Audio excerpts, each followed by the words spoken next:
Hello, gamers. You're listening to the Short Pause Gaming Podcast. This is episode number 142.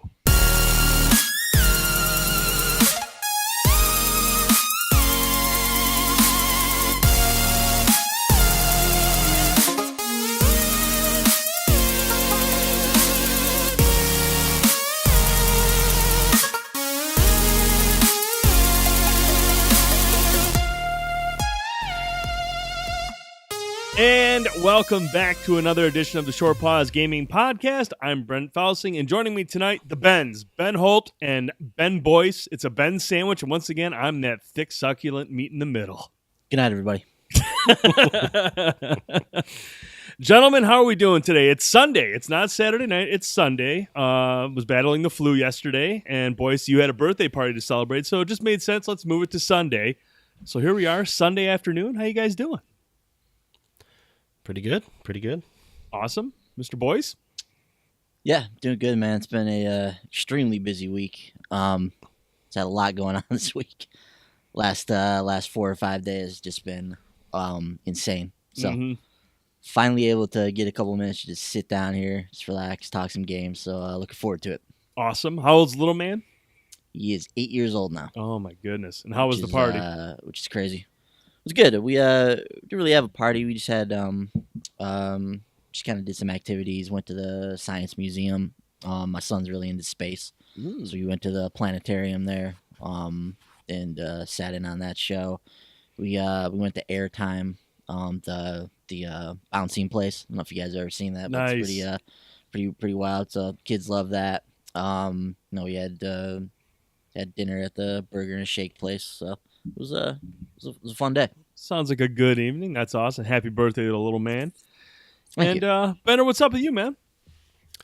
Not too much. It feels like it's been a while since I've been on the show. Because it has been a while. It has been a while. It has been a minute. But I know it's good to have you back on, dude. And before we jump in, we have a lot to talk about. We've got an extremely long a release list, and we've got a lot to talk about with the Game Awards and PlayStation Experience. But first, we must talk about Destiny 2, of course. What else will we talk about to open the show?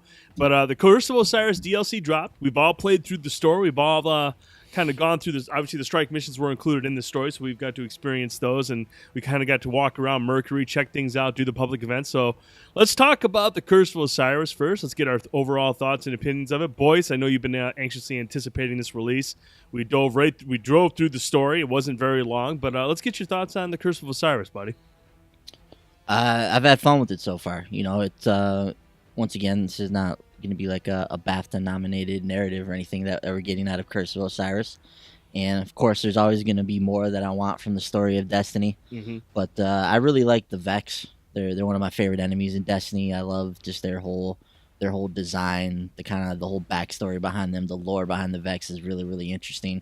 The way they manipulate time and kind of their master plans as they see it as this kind of sentient AI. So I've always found them to be a really, really interesting villain in the Destiny universe. So I thought it was cool in the Curse of Osiris just to get a little bit of a peek behind the curtain of the Vex and how they tick and kind of, you know, some of their motivations and what goes into their kind of master plan, so to speak. So, you know, while it would have been nice to get more from the story of Curse of Osiris, it was fun to go through the missions themselves, to be able to get to Mercury, to finally get in the lighthouse as a piss poor PvP player. That was exciting. To step foot inside of there as a hack for a long time. So it's good to get in there. There's still a lot of stuff I actually haven't seen with Curse of Osiris. I know you mentioned the strike missions were in the story, and that's what I read. They were going to be in there too, but I don't remember actually playing any strikes in the story. I don't remember playing anything that resembled a strike. So I don't even know if we've played the strikes yet. Honestly, we have. It's the first one was the tree. The tree. Remember the one where I was like, I think this might be. Is this the strike mission? Where we had Valis Tarun, or who was it? Yeah, the one of the Valis guys. Yeah. Who was running around in there. Yeah. Apparently that mission that is a strike mission, and I can't remember what the other one was called. But yes, I know. We played through the campaign. We've played the 2 strike missions. That was one of them. I don't know what the other one is though. All right. Well, that's slightly disappointing because I don't even remember playing anything that resembled a strike. So, Yeah. And you never know. I do believe I remember we read that once the strike mission does open up, it's going to kind of take on a different. It's not going to play out exactly like it did in the actual story. I believe there's actually a strike. It's the premise of the strike, but I believe it plays out a little bit differently than what it does in the story. okay, all right, yeah. Well, that would be good. Yeah, there's some good moments in the Curse of Osiris campaign. In particular, the mission that takes you to the past on Mercury, being able to see Mercury before the Vex got a hold of it was really cool. It's a much different planet than it is right now. So I thought that was an awesome scene. The finale, the final boss, I thought was really cool. And we talked about this when we were playing it, Brent. It's not a terribly difficult expansion pass, much like the main campaign of Destiny. Playing it as a fire team, really the challenge is just not there. So I hope in the future Bungie just considers at least putting some kind of like a heroic version of the story missions in the game for people that are at the level cap to play through. Because the majority of the people, maybe not the majority, but a lot of people that get the Curse of Osiris DLC have played through the entirety of Destiny 2. And they've probably hit the level cap. They're probably some more of the hardcore players of Destiny if they're getting in on the DLC. So when you bring out a story mode, or you bring out a campaign that's 100 power levels less than your current light level, and you guys can just kind of get in there and just breeze through it. It's just there's more that could be done there to make it more challenging. It was a criticism I had with Destiny 2, the Destiny 2 campaign, and I understand they want people to get in there and just experience the campaign, and they're trying to make it more accessible for people, and that's fine if you want to do that, but give us people that play Destiny all the time another option so that we can get more of a challenging more of a challenging experience in the campaign. Obviously, there's lots of other more challenging things to do in Destiny. There's strikes, there's raids, there's PvP, there's nightfalls. There's all that stuff, and I get that. But some of us want a challenge when we're going through the campaign as well. So hopefully they look to add some of that in the future. I really like the characters in Curse of Osiris, and I like Osiris. I like Sagira. They're good additions to the Destiny canon. And like I said, it would have been great to get more cutscenes and more twists and turns in the story, and more like actual like narrative going on. It was basically like, okay, we found Osiris, the Vex are up to no good. Let's go shoot the Vex. End of story. That's kind of what it was. So, and there's so much interesting stuff in the lore of Destiny. I wish they would just get their hands in there and just develop this stuff, but for whatever reason, they just refuse to do that. So, Bungie, one of these days, please get with the damn program and expand on some of this stuff that you guys have created over the years. But overall, man, it's more Destiny. I have fun playing Destiny. I've had fun playing Curse of Osiris. Still haven't seen all of the content in Curse of Osiris. We haven't finished the adventures. Haven't unlocked like the weapon missions to get all the Vex weapons that are in the DLCs. Haven't seen any of that. Haven't done the new Crucible maps. Haven't done the raid lair. Haven't done the strikes proper outside of the main campaign. There's still a lot of stuff to experience. There's a lot of game left to play.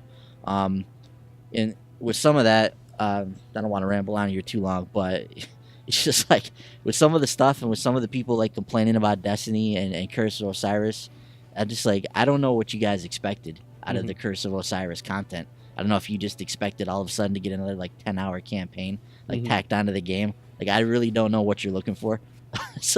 But to get a full campaign, new strike missions, new PvP maps, a new raid lair, new adventures. We've got heroic adventures and things that they're doing with the lost sectors coming up as well. So to me, there's a lot of content here in this first DLC. So I'm satisfied with it so far, and I'm looking forward to playing more. Cool. Bender, your thoughts? Yeah, I agree. I thought it was really cool. I like the characters and everything. Osiris and Sagira were pretty cool. I liked the final boss battle. It had some really good mechanics. It was fun to do, but it was kind of over kind of quickly because, like Ben was saying, I mean, the power level recommended was all in the 200 range the whole time, so it wasn't super challenging when you're at the level cap already.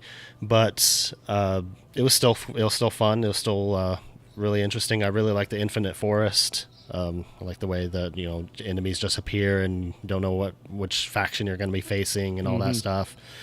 I love the way the Mercury of the past looked in some of those missions. Like I was saying with you guys, I felt like I was playing a planet in No Man's Sky. It just had that kind of look to it, which I thought was really interesting. But yeah, overall, it was a really cool expansion. I enjoyed my time with it. Still need to go back and finish some of the adventures and everything. I think there's other content that we haven't delved into quite yet. But yeah, overall I thought it was a decent expansion. I had fun with it. Good. I'm wondering if those weapon missions unlock after the adventures. Because it's still one of the things in our milestones, right? To go through the adventures. So like the next adventure is on that milestone. Yep. So I'm wondering if once that's completed, maybe we'll have access to some of those weapons. Not sure though. Yeah, I'm not too sure how that plays out, but no, I mean you guys touched on a lot of good things there. I do think the story was too short, and I think it feels that way simply because it was way too easy. I mean, there's two ways that Bungie could have went about this. I mean, if you want to make it easy for people going solo, cool, make it so you can't play with other people. Or if you are going to let people play as a fire team, automatically activate it to scale towards the person's light level. Or like you said, give you the option to play through the campaign at a heroic setting. But just to kind of put it out there with this 220 or 250 light level or whatever, I mean, it was like 220. It was something just absurd. And there was little to no resistance. I mean, we kind of just plowed through it. And even the final boss battle, as cool as it was, what was the guy's name? Panoptes. Panoptes. Awesome premise. Awesome, looking battle. Way too easy. Way too easy. I mean, seriously, we went through that vortex or whatever, maybe 2 or 3 times, and we had him killed. It was just like this is it's just way too easy. And so that's something they need to look at going forward. I mean, if you want to sit there and build it up for people, make it easier for those solo players, that's cool. But man, if I'm going with the fire team, let me set it to a much more difficult setting. Don't add that after the fact. Don't make me beat the campaign to access a heroic version if there is one. Make it available from the start for fire teams so it's a challenge, because if it's harder, it's not going to go by as quickly. It's going to be challenging. It's going to take a while to get through. But, I mean, we seriously blasted through that in 2 nights, and I mean, a matter of 4 hours. And that's too short. So, cool premise. Don't get me wrong. I thought it was cool. I loved the Infinite Forest. I don't like that you can only access the Infinite Forest via missions. If you just go to Mercury and try to jump into the Infinite Forest and go in, you can't. So that's kind of that's another thing that's kind of strange. But overall, I think Mercury is a cool place. There's not a whole lot to explore outside of the areas you can get to when you do the public event, which is still a pretty cool event. It's really, really fun. And even though on the stream I thought I'd figured out how to trigger the heroic event, because we kind of saw what somebody was doing. That wasn't it. Apparently we jumped on these platforms. That leads to a chest or something. That's where one of the chests are, but that's not how we activate it. I don't know how to activate it. Yeah, because I went in there a couple times. And the next day, and you guys weren't around, and they activated the public event, the heroic version, and there were no platforms. Nobody did that. So that was something else, I guess, to get to a treasure chest. Not the actual public event or the actual heroic version. So I have no idea how to activate that yet. So not only did we not figure out how to activate the heroic event, we also missed the chest, apparently, that was involved with jumping on these platforms. So just 0 for 2 on that. Yeah, Brutal. So did not get that treasure chest. But, I mean, it's more Destiny 2. It's $20. And, this is geared towards the hardcore players, the hardcore Destiny fans, the fans that want more content and whatnot. So I don't have a problem with the price. Like I said, the biggest issue I had with it was the difficulty. I wish it would have been a little bit harder because it was just way too easy with the full fire team. And like you said, boys, if you're picking up the Destiny 2 DLC, chances are you've played the hell out of Destiny 2 proper, and you're at the max light level. You've got your light level up. You've got all the best gear that you can get at that time, and you're going to roll through it if the power level is way too low. And that's the case here. So hopefully, I'd like to see them going forward is just set it up for single-player people. Yes, it's a little bit easier, but if you're rolling with the fire team, allow me to play on heroic settings or change the difficulty or scale it at least. Yeah, I mean, they got to look at this for the future. I went in and one of Ikora's meditations this week was one of the Curse of Osiris missions. It was the Mercury in the past one. That's a pretty elaborate mission. It ends in a boss battle. So I went through and I did that one, and I did that one solo, and it's much more challenging by yourself, of course. Right. So I went through and did that. So that is more of an acceptable challenge level when you're by yourself. But yeah, when there's 3 of us and we're all at the max light level and we're just rolling through there, just like you said, just plowing through people. You just want more of a challenge at that point. And seriously, Bungie has to know that. I mean, they're doing play testing and stuff, Yeah. and they have groups that are like, okay, what if a fire team does this? Let's try this out. Somebody had to have been like, this is way too easy. This is way too easy. I just think their philosophy has been with Destiny 2 and continues to be with at least the main portion of the game, the main campaign part of the game, that they expect everybody to get in there and experience. Like, they want that stuff accessible for everybody. And that's understandable. But yeah, it just seems like at some point they would just have to realize that the Destiny hardcore would like a little bit more of a challenge when it comes to the campaign. It's just they put heroic versions on everything else in the game. Why not put the heroic campaign missions in there? We had heroic campaign missions in the first Destiny. Right. This is not like uncharted territory here. This is something that I feel like is right within their wheelhouse that they could easily add in there. Right. And now some other stuff that that happened this week with the Curse of Osiris. The first thing, boys, the Prometheus lens. This is a tracer rifle, and this thing just kind of took on a beefy status of its own and became a nightmare, especially in PvP. Am I wrong? You are not wrong. If you have been following the story, you watched any of the videos that came out when people started to get their hands on Prometheus lens. But the one in particular, I was watching a guy, I don't remember who it was, but he was on Twitch or something. He's just going through the Crucible. All of a sudden, this laser comes from across the map, just eviscerates him in like under a second. And these guys are just like, what the hell was that? what is going on? And then it happens again. And they're like, what is this? And they're like, Prometheus lens? What the hell is that? So people start to discover this gun. And then people start to get their hands on this gun. And this thing is just an absolute beast. Like, literally, time to kill is minuscule. So if you're in there in the Crucible, you're just pointing that laser at somebody and they just die instantly. So, Bungie responded that, yes, the Prometheus lens is bugged right now. It's not operating as intended. So this will be fixed on Tuesday. But Bungie, being the silly people that they are, they decided they're going to have Xur sell Prometheus lens this week so that everybody can get in on the action. Which I thought was awesome. I thought that was a great kind of tongue-in-cheek gesture by them to just give Xur Prometheus lens. Let everybody have their fun with it this weekend. They didn't cancel Trials of the Nine either. So I have to imagine if you go into Trials of the Nine, you're Lasers playing everywhere. Yeah, you're playing 4 Prometheus lenses versus 4 Prometheus lenses. It's just people trying to laser each other first. So that's probably actually pretty fun. So yeah, they just threw it out to the community, let people have their fun, and this should be patched and fixed on Tuesday. Cool. Good to hear on that front. Now, one of the other stranger stories that came out with the DLC is some of the content that was made available to everybody in Destiny 2 proper is now locked behind the DLC, boys. We see the Prestige version of the raid, and what else is it? Prestige of the Strikes or the Nightfall? Nightfall. Yeah. So there's 2 Prestige activities right now in Destiny 2: the Nightfall and the raid. And originally the Prestige level was 300, but with Curse of Osiris and the light level raising, the Prestige level is now 330. So people that don't have the Curse of Osiris, they cannot get to 330 because it requires that you hit like level 25 or whatever to get to that.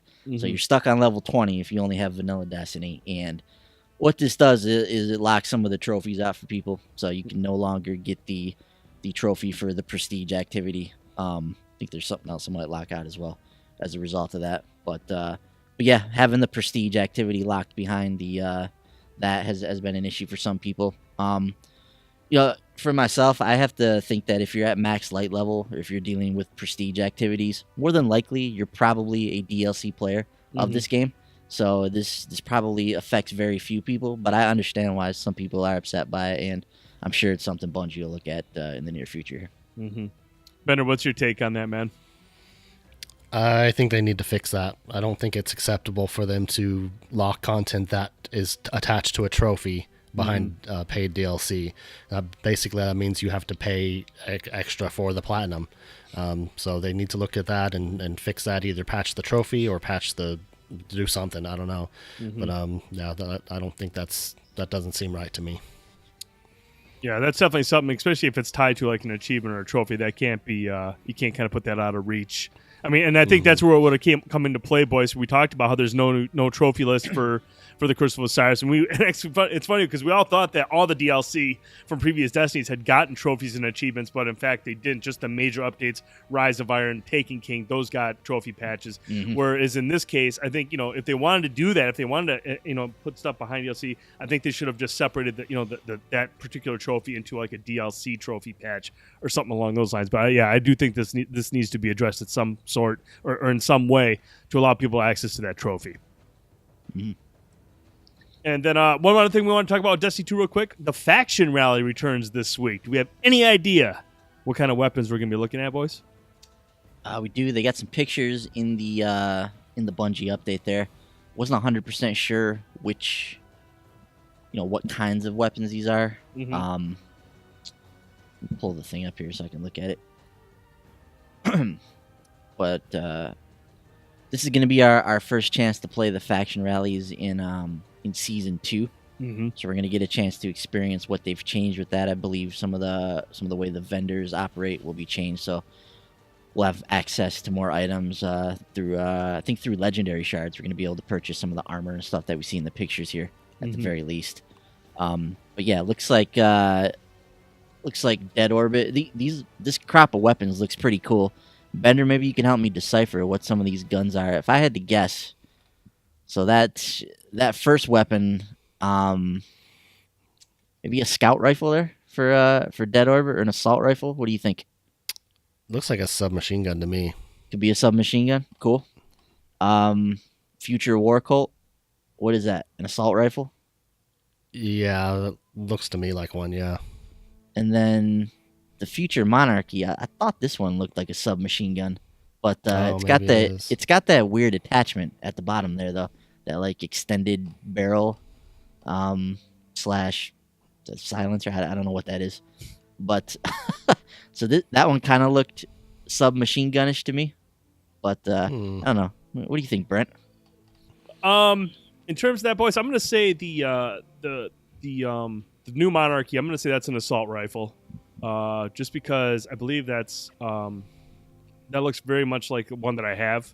I'm going to say that's an assault rifle. Future War Cult, that's either going to be an assault rifle or a scout rifle. And then definitely Dead Orbit is a submachine gun. Okay. Cool. So, I mean, based on those, what are we thinking for the faction this week? I'm not a big fan of submachine guns. I'm just not good with them in this game. I love submachine guns in most other games because they're good close quarter. I'm just not very good with them, other than Risk Runner. But I don't know, man. That Future War Cult one looks nice, but aesthetic speaking, I like the look of the Dead Orbit of the submachine gun. But it's gonna be one. It's either gonna be the assault rifle or scout rifle. I'm gonna go for. Yeah, that's the thing about the Dead Orbit one. I think that gun looks badass. That gun looks really cool. Love the design on that one. But yeah, I don't use submachine guns very often. So right now, just at first glance, probably leaning towards the Future War Cult. I did Dead Orbit. I did New Monarchy. Might as well do the War Cult now, right? What do you think, Bender? What are you leaning towards? If that Future War Cult one is a scout rifle, that's probably what I'll go with because that's my favorite type of weapon as far as the primaries. But I don't know. I'll have to look at the stats and the perks of each of them and kind of make my choice. I mean, if the submachine gun turns out to have some sort of awesome perk or really good stats, I might go for that one. You never know. You tease, you Bender. Yeah, so we've correctly predicted the winner for the first two faction rallies. Brent, will we be able to do it again? I don't know. I say we all. Tougher. Yeah, I say we don't talk about it and we all just choose on Tuesday and see who does what. Ooh. Yeah. There Tricky. we go. I like it. I like it. So every time we go to the tower, we're going to have to cover each other's eyes until you get done going to your vendor. I like it. I like that. I think it'll be a good reveal for next week's show. But so yeah, those are our thoughts on the Destiny 2 Curse of Osiris DLC. I mean, it's a nice addition. Is it the best one that we've had from Destiny? I would say no, but like I said, if they just make it tougher and a little bit harder, I think that would add some longevity to it because we're not going to get through it in like the first night.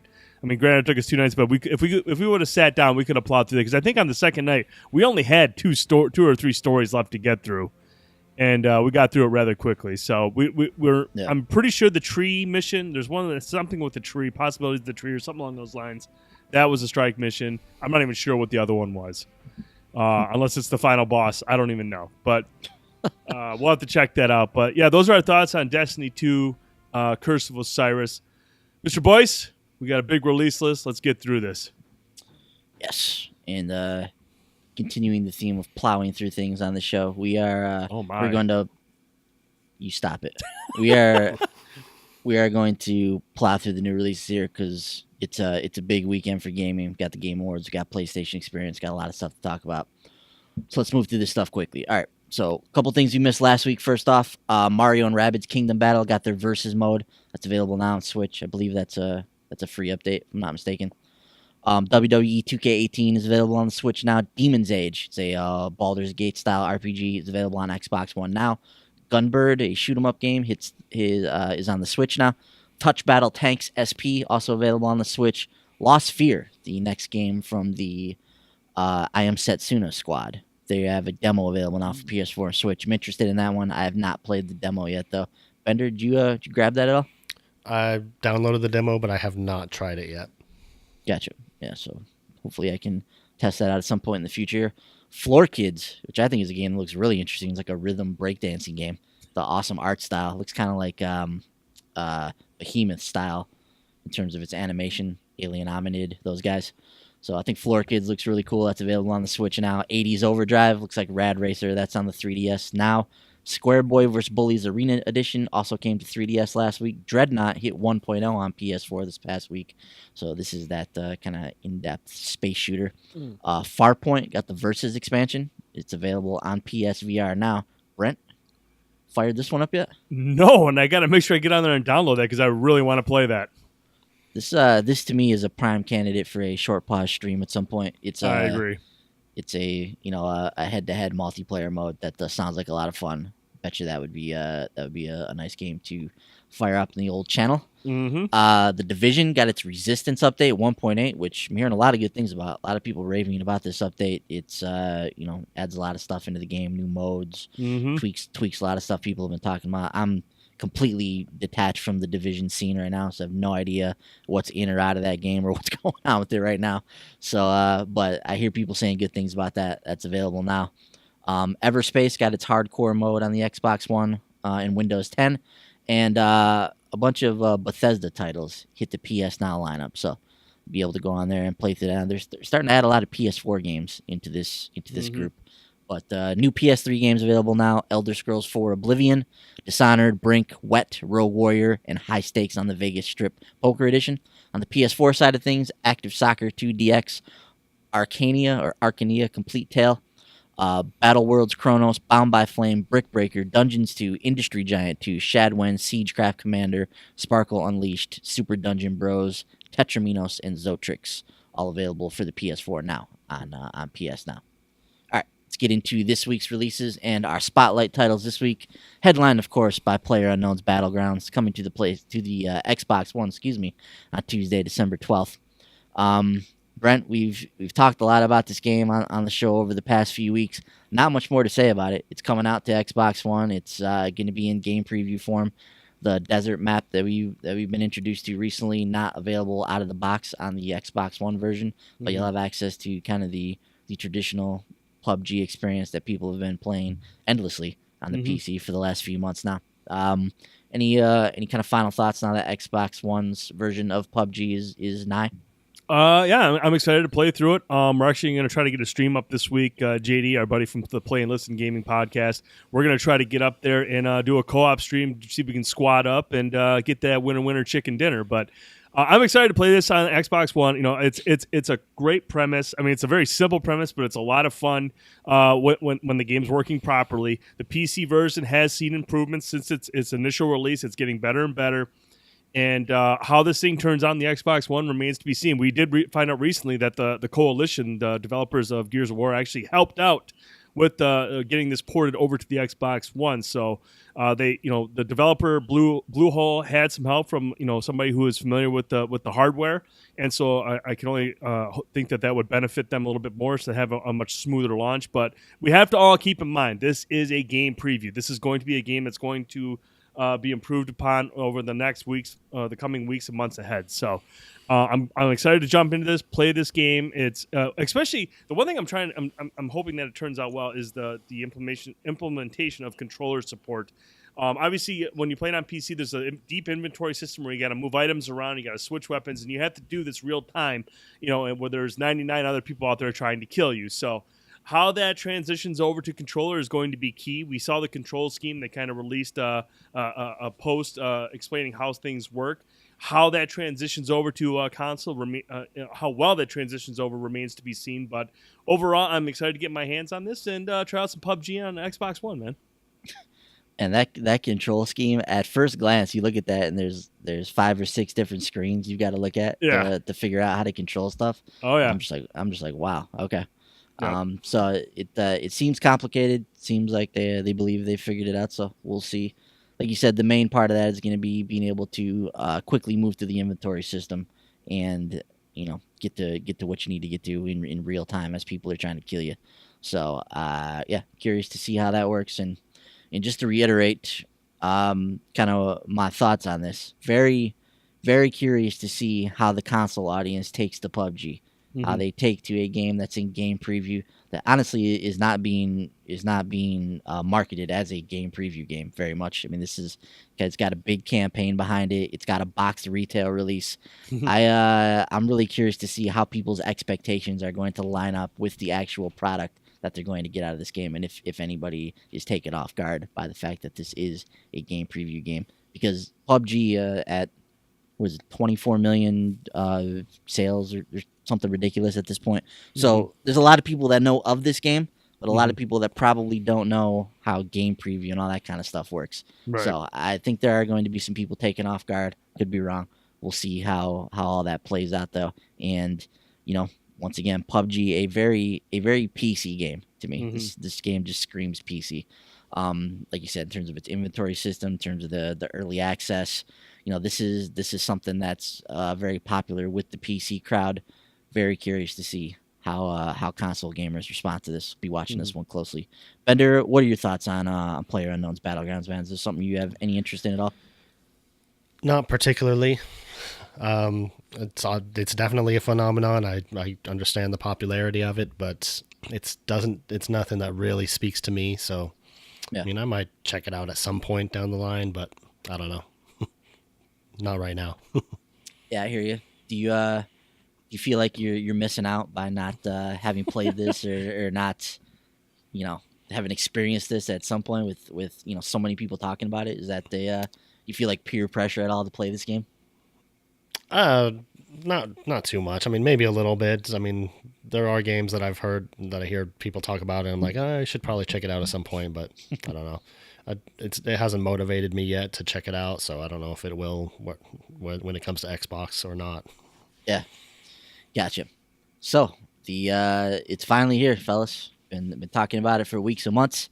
PUBG will finally hit Xbox One this Tuesday. We'll grab our popcorn and watch the show after that. All right. Also this week, The End Is Nigh comes to the Switch. This hits on Tuesday as well. Now, The End Is Nigh, developed by Edmund McMillan and Tyler Glaleo, something like that. So, some Meat Boy DNA running through the veins of The End Is Nigh. It's a brutally difficult platformer starring this kind of blob character where you run, jump, cling to walls. A lot of the stuff that you did in Meat Boy is in The End Is Nigh. It's got that Meat Boy art style to it as well. I love Super Meat Boy. It's one of the best platformers probably ever made.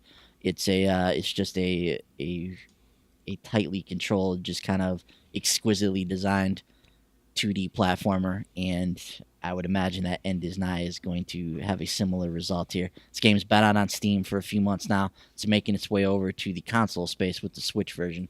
I believe there will be a version coming for other platforms at some point. Right now, it will be on the Switch this Tuesday. Brent, any interest in End Is Nigh, man? You interested in getting out there and just dying over and over and over again? I feel like the Switch is the wrong system to play one of those games on, because unlike a controller, if you throw the Switch against the ground, you're destroying a $299 system. So I'm going to try to avoid The End Is Nigh on the Switch. About you, Bender? You ready for some End is Nigh action? Some tough platforming? Might be something I want to jump into. I really liked Meat Boy from what I played of it, so if this is kind of like that, then something I might want to check out.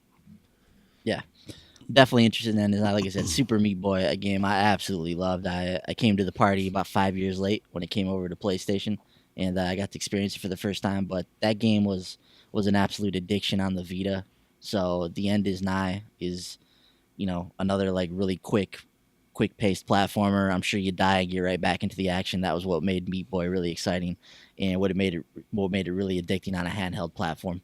So when you're in these games, you're in these really tough levels, and you die, and then you get a little bit better, you get a little bit further, and then you die, and you get a little bit further until you get to the end of the level. Like that stuff, it's addicting, and it keeps goading you on to keep hitting that retry button to get through the level. So I feel like this will be a great fit for the Switch. Look for that on Tuesday. Okami HD, another big title coming out this week. Bender, I know you're a big Okami fan. Coming to PS4 and Xbox One in its remastered form on Tuesday. You looking forward to picking this one up again? Oh yeah, definitely. Okami is an awesome game. It's definitely a game that people should check out if they haven't already. If you like Zelda-like games, it's something like that. It's got a really cool hand-painted type of art style, very Japanesey type story. It's very, based on like Japanese lore and cultural gods and stuff like that from Japanese lore. So it's a really cool game. Hopefully I'll get a chance to check it out at some point with the HD remake, and I definitely encourage others to do so as well. Definitely, yeah. I actually have never played Okami, so that's something I need to remedy with Okami HD. That'll be out Tuesday. All right, fellas, let's burn through the rest of this list so we can get into the news. On Monday, Battlefield 1's Turning Tides DLC will hit PS4 and Xbox One. It actually sounds like it's coming in stages, which is kind of the first time I've heard of them doing this for a DLC. But I guess these maps are really big. So there's 2 maps coming in December, on December 11th here. And then the rest of the maps from this pack will be in January. So look out for that then. On Tuesday, Resident Evil 7 Gold Edition will become available. So that's, of course, for the PS4 and Xbox One. With this, obviously, you get the entire Resident Evil 7 experience. So this is a great deal if you've yet to jump into this game. The Not a Hero DLC featuring Chris Redfield, also set to release this day. That looks like that's going to be pretty exciting. And The End of Zoe, I believe, is also available this Tuesday. So this is a $14.99 standalone expansion, or available as part of the Season Pass, which will expand on the story of Zoe in Resident Evil. Also on Tuesday, Gang Beasts coming to PS4. This is the Double Fine, like, beat-em-up brawler multiplayer game. Shantae, the Half Genie Hero, gets Friends to the End DLC. That'll be available on Switch, PS4, and Xbox One. Grand Theft Auto Online getting the Doomsday Heist on PS4 and Xbox One. Brent, I saw some flying DeLoreans, and I became interested in this game. Doomsday Heist looks pretty wacky, dude. Yeah, it does. I actually watched the trailer a couple times, and it looks like we'll finally get our hands on those jetpacks that have long been hinted at from Mount Chiliad. I guess we're going to explore Mount Chiliad, which is pretty sweet. So, yeah, this is. I've downloaded Grand Theft Auto 5 because I am curious to check this out. Interesting, because the heists are actually pretty elaborate. Like they're not just cheap little things. Like there's sections to it. There's different phases that you have to complete certain missions to set up the main final heist, and it's actually really exciting. Yeah, there's kind of a whole like mission structure around it, right? There's like, cut scenes and things that introduce you to the mission and kind of get you started on. So it's like a whole separate kind of thing that you can get into. Yep. With the Doomsday Heist, that'll be available Tuesday. Obviously, Grand Theft Auto Online just printing money at this point. So, Doomsday Heist, I'm sure we'll rake in even more. 9 Parchments, we thought was coming to all 3 platforms last week, but I guess it didn't. I guess it only ended up hitting the Switch. Supposedly PS4 and Xbox One coming this week. Brent, you played 9 Parchments on the Indie Spotlight, and you chose to play on hard mode for some strange reason. And yeah, on hard mode, the game's obviously hard, but it just, I don't know that I would want to play that game on hard mode. It didn't look particularly appealing. The enemies took way too long to kill on, and I have to assume that that's part of hard mode, and that's not the way that the game normally plays. I don't know. Did you play it on normal to see how that compared? I did start another character on normal, and it is much more easy to manage the amount of enemies. Plus, it's going to come down to also you have to really learn to know where your which damage you're using, which weapon type, because I didn't realize that. But once you can add, I think I hope it's not more than 4, but you could have 4 different abilities up at one time, and having to cycle through them and remember which one is where. Is the hardest part, especially because like some of these enemies have different shields that are oblivious to one elemental type, but you got to use another one that's stronger on that type. So it's a difficult game on hard, and I can't help but wonder if the harder difficulties are geared more towards co-op play, because you're going to want to have different types. There's certain abilities that feed off other abilities, and it's just it's something that you definitely want to play cooperatively if you're going to play on harder or more. Yeah. I sure hope it's designed for cooperative, because it looked like quite the chore on single player. It was. So, but I mean, a cool game nonetheless. Don't let the difficulty. I mean, that's just a decision I made. Playing it on normal is much easier to manage. You'll get through the story, but I think this game is definitely geared more towards co-op play. It's a fun game. It's a nice looking game, and it's got some cool ideas in there. And one thing I didn't explore too well on the stream, and I apologize for that, but there are a plethora of different types of abilities. When I selected the female character for my other playthrough, she had a whole completely different set of elemental damage. She had shock, she had a healing ability, and some other form of damage. So I mean, there's a lot of different elemental damage types. Gotcha. Yeah, it looked like an interesting game overall. Definitely looks like something that would be fun on multiplayer. It was definitely a step up from Shadwen.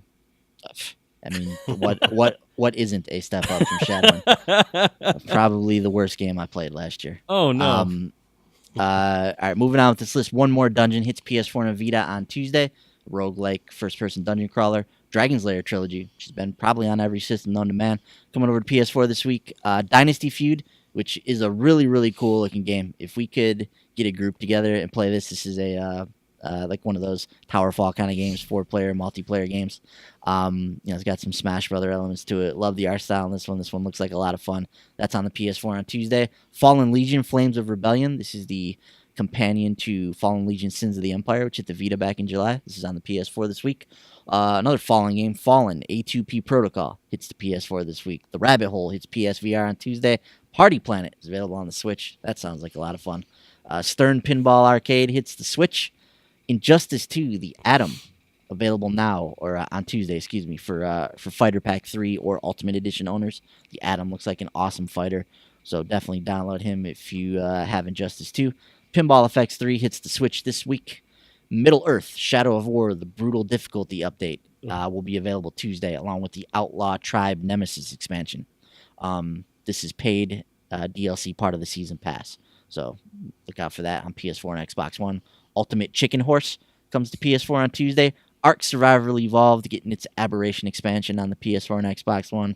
A Brent Felsing endorsed hit right there. On Wednesday this week, Night in the Woods Weird Autumn Edition comes to Xbox One. The Weird Autumn Edition content will be available as a free update for PS4 owners. Also on Wednesday, Battlefront 2 getting its free content drops. There's a new story mission in Resurrection. So I think that's kind of the thing that's been lost in all the Battlefront 2 hoopla is people forget that one of the things EA promised before this game came out, that all of the additional content for this game was going to be free for people. So amidst all the uproar about microtransactions, this has been forgotten. But so alongside the story mission, and we're talking everything. We're talking story missions, characters, like all this stuff's coming just as a part of the update for the game. Captain Phasma and Finn will be playable characters.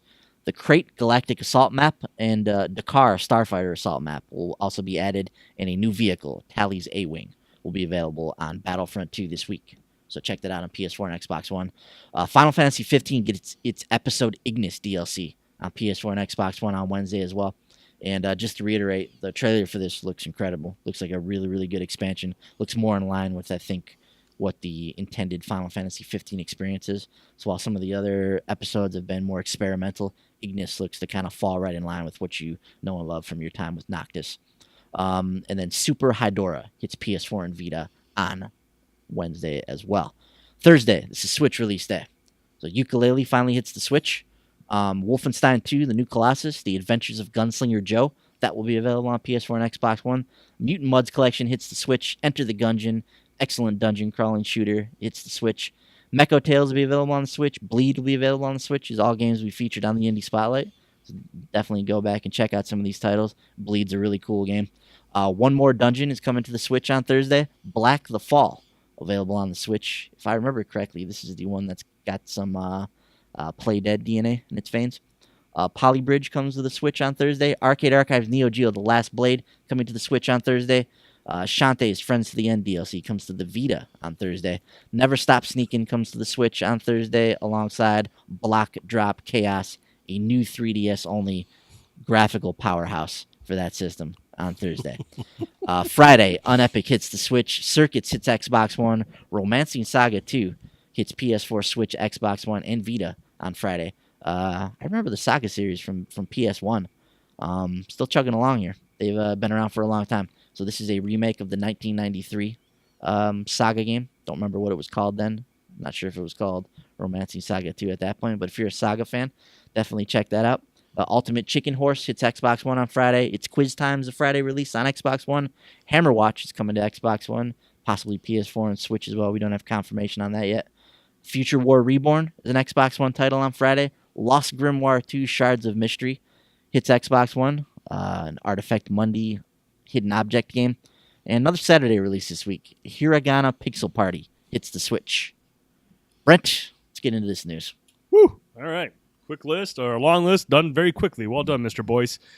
All right, on to the news. First up, we're going to talk about this year's Game Awards. Another one has gone down in history, and we got a lot to talk about. But before we get into the actual main portion of the show, let's talk about some of the pre-show announcements.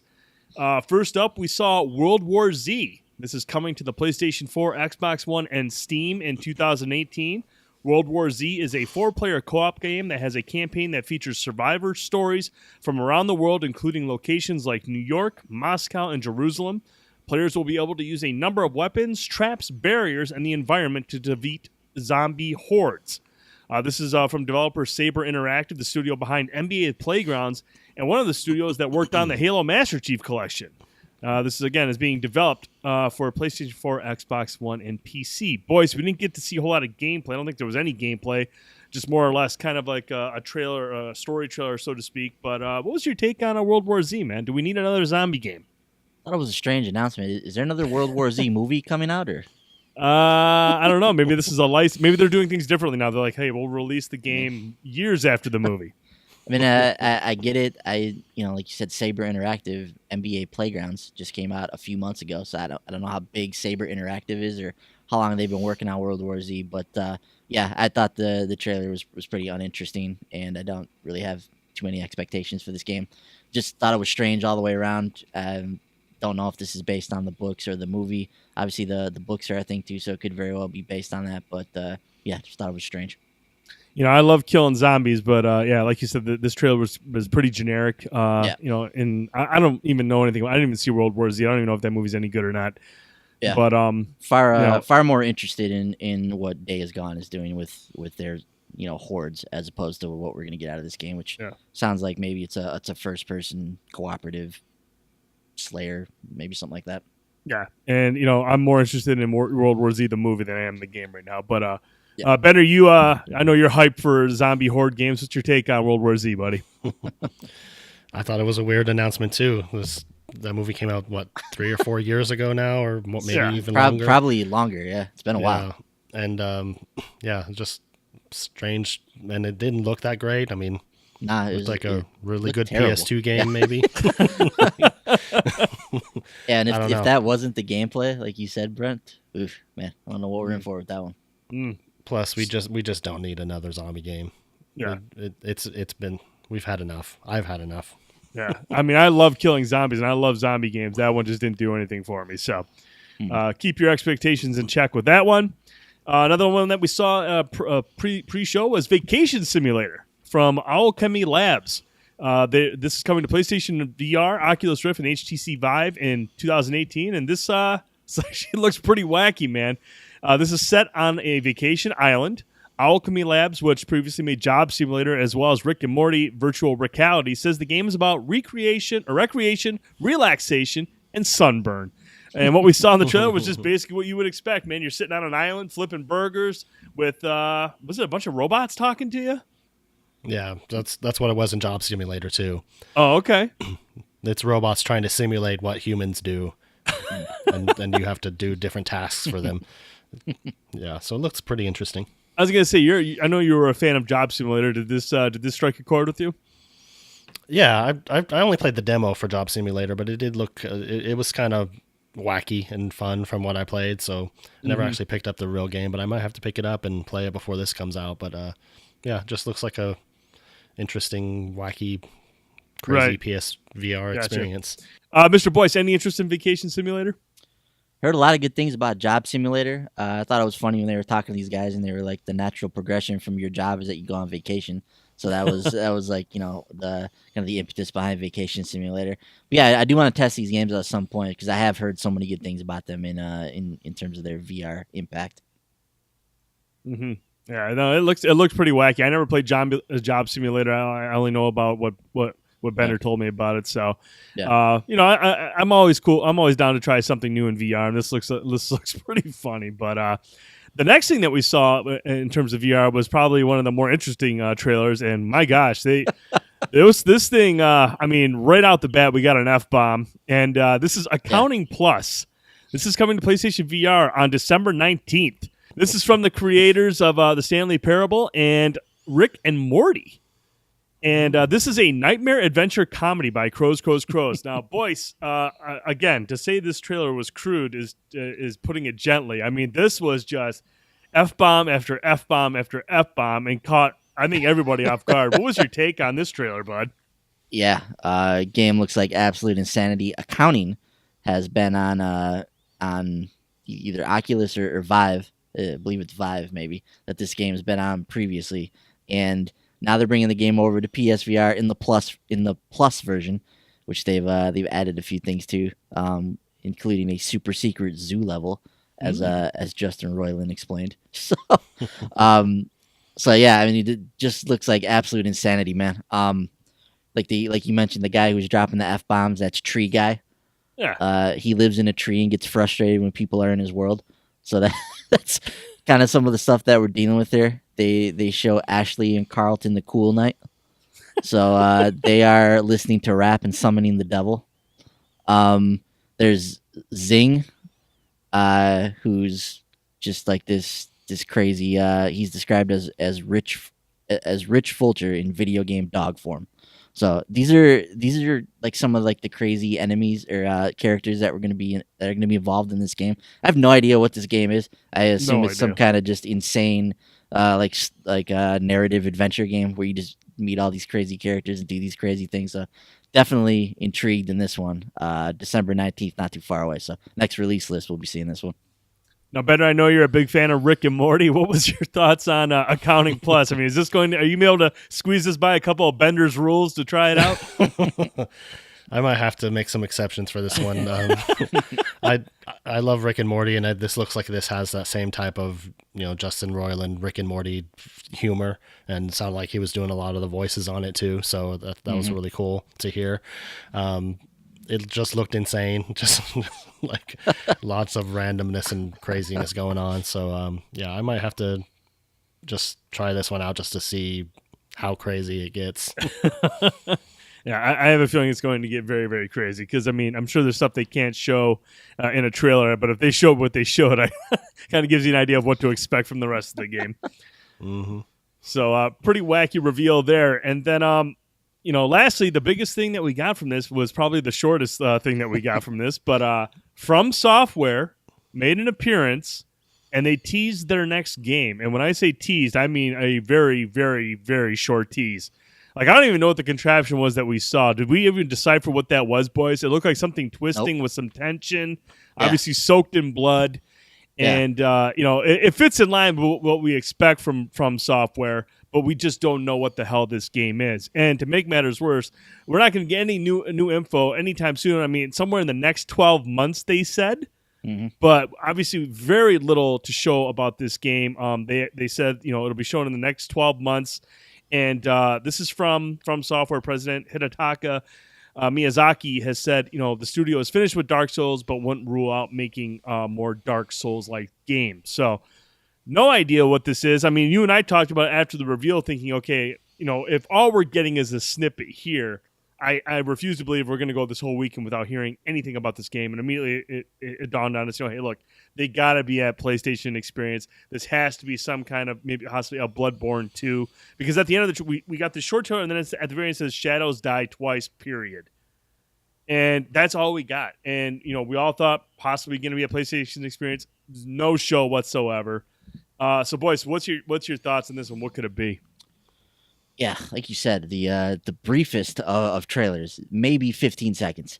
It's just it's a contraption of some sort. It's being twisted, possibly a weapon, possibly a torture device of some sorts being wound up. We don't really know. All we got was a brief shot of this, and then the Shadows Die Twice, and then the From Software logo, and then Jeff Keighley, being that sly bastard that he is, just came back like, that's all you're getting.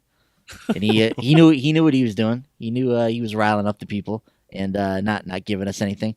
And then it was pointed out on Twitter that Miyazaki was in the audience for the Game Awards. So of course he could have just been there just to partake in the festivities. It's a nice celebrating video games. So it would make sense that he would want to be there for that. But he didn't have any games like in the running for anything. He had that brief trailer that was going to show up. So people thought with him being there, and once again, with the Game Awards weekend, PSX happens right after that. So people thought that with Miyazaki being in town, maybe he would take the brief jaunt over to the PlayStation Experience, which is in the same area over there in California, that he would make the trip over to there and maybe have some type of an announcement regarding Bloodborne. That's been the prevailing theory with this trailer, is that this points towards Bloodborne 2. And that was the theory I was subscribing to as well. It made a lot of sense. Because here's what we're working with here. So we got the brief shot. Looks like it fits in. It would fit in with any of their games, like any of their like Souls kind of games. So it fits in there with that. But we also had, like you mentioned, that quote in the recent past from Miyazaki where he's talking about that they're done with Dark Souls, at least for the time being. But he also, like you alluded to, has said that he hasn't ruled out Souls-like games. So with it having been 3 or 4 years since Bloodborne, and Sony having that license, it's not out of the realm of possibility that they've gone back to From and be like, hey, are we ready to do Bloodborne 2 now? Bloodborne was a huge game for us. Like, let's iterate on that and make another one. So, that Shadows Die Twice. At some point, there was some thought that maybe that was the title of the game. It could still be. But what we're working with here is Shadows Die Twice is in all capital letters. So when you see that makes you think, okay, maybe this is a title. But there's that period at the end. When you have a title for a game, you don't put a period at the end. So that kind of twists your thoughts on that. And with that twice in there, the people are thinking twice. What game could be a sequel here? Bloodborne. Like this is kind of the wheels that are turning for people. So to me, it makes sense that Shadows Die Twice is the tagline for Bloodborne 2. And we saw Shadows Die Twice kind of in the middle of the screen there, and then my thought was that at some point above that we'll see Bloodborne 2, and that'll kind of be the tagline for it. So I'll stick with that theory for the time being, that this was a short teaser for Bloodborne 2. It's going to be a while before we see it again. If it is Bloodborne 2, though, look out for either PlayStation Experience next year or E3. Right. So. Right. Yeah, I'm not sure what to make of it. Like you said, that's a good point. We're done with Dark Souls, but they're not done with, they wouldn't rule out Dark Souls-like games, and Bloodborne would clearly fall into that category. And so, it'll be interesting to see. Now, Bender, I know you're into torture devices, blood-soaked ones at that. Any interest in From Software's next title? I seriously doubt it.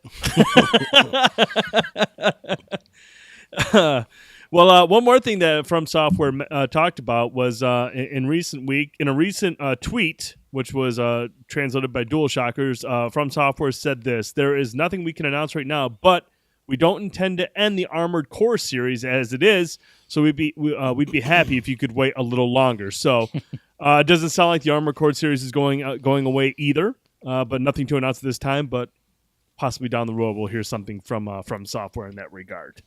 Please be excited. The classic Japanese developer response. Please be excited. All right, so now we'll move on to the main event, and the first thing that we saw from this was Campo Santo's next title in a beautiful looking trailer for In the Valley of Gods, a new Egyptian exploration game coming in 2019. This is a first-person adventure game, but like Firewatch, the team is interested in bringing it to consoles. This will only be on PC at launch, but eventually they're targeting for consoles. This is set in Egypt during the late 1920s. It stars Rashida and Zora, a pair of documentary filmmakers who accidentally make it big with a hit movie, but have since seen their careers go off a cliff. They reunite years later after receiving information about the lost tomb of Nefertiti, with a goal of reigniting their careers by documenting their trip to Egypt. So this sounds very, very interesting. Now, Bender, I know you're a big fan. You were a big fan of Firewatch. What was your take on this trailer for In the Valley of the Gods? I'm very intrigued by this one. I liked Firewatch a lot. It didn't blow me away because there were things that didn't quite hit home with me. But for the most part, I thought it was a really cool effort from them.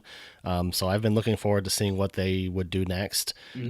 So this one definitely does look interesting. You know, it's a period piece again, but in a different time period. This time you have a character that you interact with face to face instead of over a radio, which is really cool. So yeah, they seem to be good storytellers and everything. They seem to be good at developing cool characters and stuff like that. So I'm looking forward to seeing more about this game in the future. I mean, it's a ways off, but definitely intrigued by it. Yeah, it's a beautiful looking game. It was a beautiful trailer. The music was very, very good. And like I said, we didn't get a whole lot of information from the trailer, but you kind of get to see where it's going to take place, the setting, and again, the visuals just look very unique, much like they did in Firewatch. Firewatch was a beautiful, a simplistic looking game, but very beautiful nonetheless. Boys, what was your thoughts on In the Valley of Gods? I thought it was a beautiful looking game as well. I actually haven't played Firewatch, so don't have any experience with that, but looked like a really intriguing game. Like the synopsis of the story you mentioned there sounds like a cool concept for a game. Being able to, go on this kind of adventure and explore tombs and see what Campo Santo is going to do with the game seems like it could be a really good concept to explore. So 2019, we're still a ways away, but the trailer looked really good. And again, this will be coming to PC first, and then eventually they have interest to bring it to consoles. And then moving on from that, we also found out that The Legend of Zelda: The Champion's Ballad is available now. So there it is. I mean, Benner, did you get a chance to download this and try it out at all? Yes, I downloaded it, tried it out. Seems like quite a bit to keep you busy. Because it starts out with this trial that you have to do on the Great Plateau. Then from there, you have to visit multiple locations to be able to unlock the new dungeon. So I haven't even gotten that far yet. So it seems like quite a bit of like puzzle solving that you have to do before you get to this new dungeon. But yeah, I'm enjoying it so far and really loving being back in that world. I mean, it's one of my favorite games this year. So always hungry for new content for a game like that, so it's been pretty fun so far. Awesome. One other thing I want to ask you about, Bender. Now, how do you get the motorcycle? Did they specify? Because I want the motorcycle. I don't know if it's been. I don't think they definitely didn't specify, but from what I've heard, you have to finish the DLC before you can get it. Like maybe you have to finish the new dungeon or something. So I don't know yet, but yeah, that seems like it's going to be pretty cool too once you get that. Like, how many stunts are you going to try to do when you get that bike? Are you going to just be riding off cliffs and, like, trying to jump across stuff? I would. That's all I would do all day on that thing. Yeah. Just ride off a cliff and then pull out your glider. Yes! Seriously, is that so much to ask? That's all I want to do. Like, seriously, that looks awesome. So we got to see that's out, available now. How much does that cost standalone if you don't have the DLC? Does anyone know? I think it's $20, but I'm not sure. Is it even I don't know available separately? I think you have to buy the whole I pass, think you have to buy the expansion pass and get both DLCs. I don't know if they're available individually. Of course they wouldn't be as Nintendo. Why would it be available standalone? All right. And then we had a pretty cool segment with Bethesda. They introduced the Save Player One campaign initiative.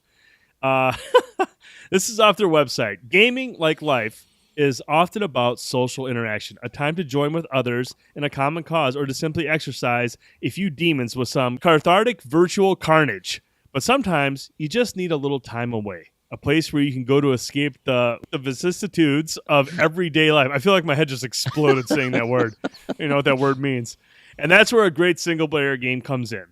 While Bethesda publishes more than just single-player games, in fact, we were one of the pioneers in multiplayer and competitive gaming, we wanted to do our part to support the next generation of game developers.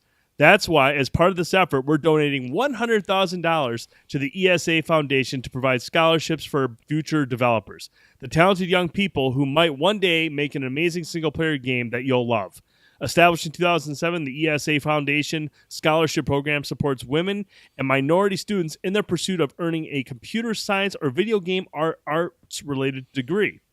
Bethesda's gift is the largest donation in the history of the program and will fund 33 scholarships. Learn more about the ESA Foundation at esafoundationscholars.org. And right now, Bethesda had a great sale going, 50% off a lot of their titles.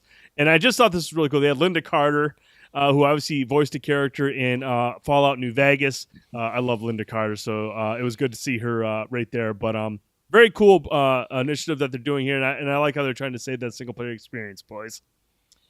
Yeah, interesting that Bethesda would be the one behind this campaign, because obviously Right. they've been struggling to get a foothold with their single player games. Outside of the Elder Scrolls and Fallout, of course, which are huge titles for him. But yeah, all of the other stuff off the beaten path, Evil Within, Prey, Dishonored, Wolfenstein, even Doom to a certain extent, have not hit what I would imagine were their projected goals for those games. So they're out there, they're trying to save the single player campaign and get some kind of rally the troops behind this campaign, but also kind of behind their own games, which are struggling on this front. Yeah. So very, very cool stuff. I like to see that they're also supporting developers, with these scholarships. 33 scholarships. That's a nice little donation there. So yeah, make sure you check that out. That's good stuff from Bethesda. And then last week we talked about this, and it was officially announced this week. Soul Calibur 6 is coming to PlayStation 4, Xbox One, and Steam in 2018. This is off the PlayStation blog. They talk a little bit about Soul Calibur 6. The epic battle rages on as the greatest warriors continue to search for their legendary soul swords. In the 16th century, the latest chapter will revisit events from the original Soul Calibur to uncover hidden secrets. Each player will soon come to realize that history hides away more than one truth. Powered by the Unreal Engine 4, Soul Calibur 6 will feature jaw-dropping graphics and visual effects. Classic characters like Mitsurugi and Sophitia are rendered at a level never before seen in the series. The highly detailed weapon effects and stages make each 1v1 battle feel dynamic and immersive. I have no experience with Soul Calibur series. Boys, any interest in Soul Calibur 6? Does this look good to you? Yeah, looked great, man. I love Soul Calibur, and as Frankie pointed out last week, I butchered the Soul Calibur history on the podcast. So I apologize for that.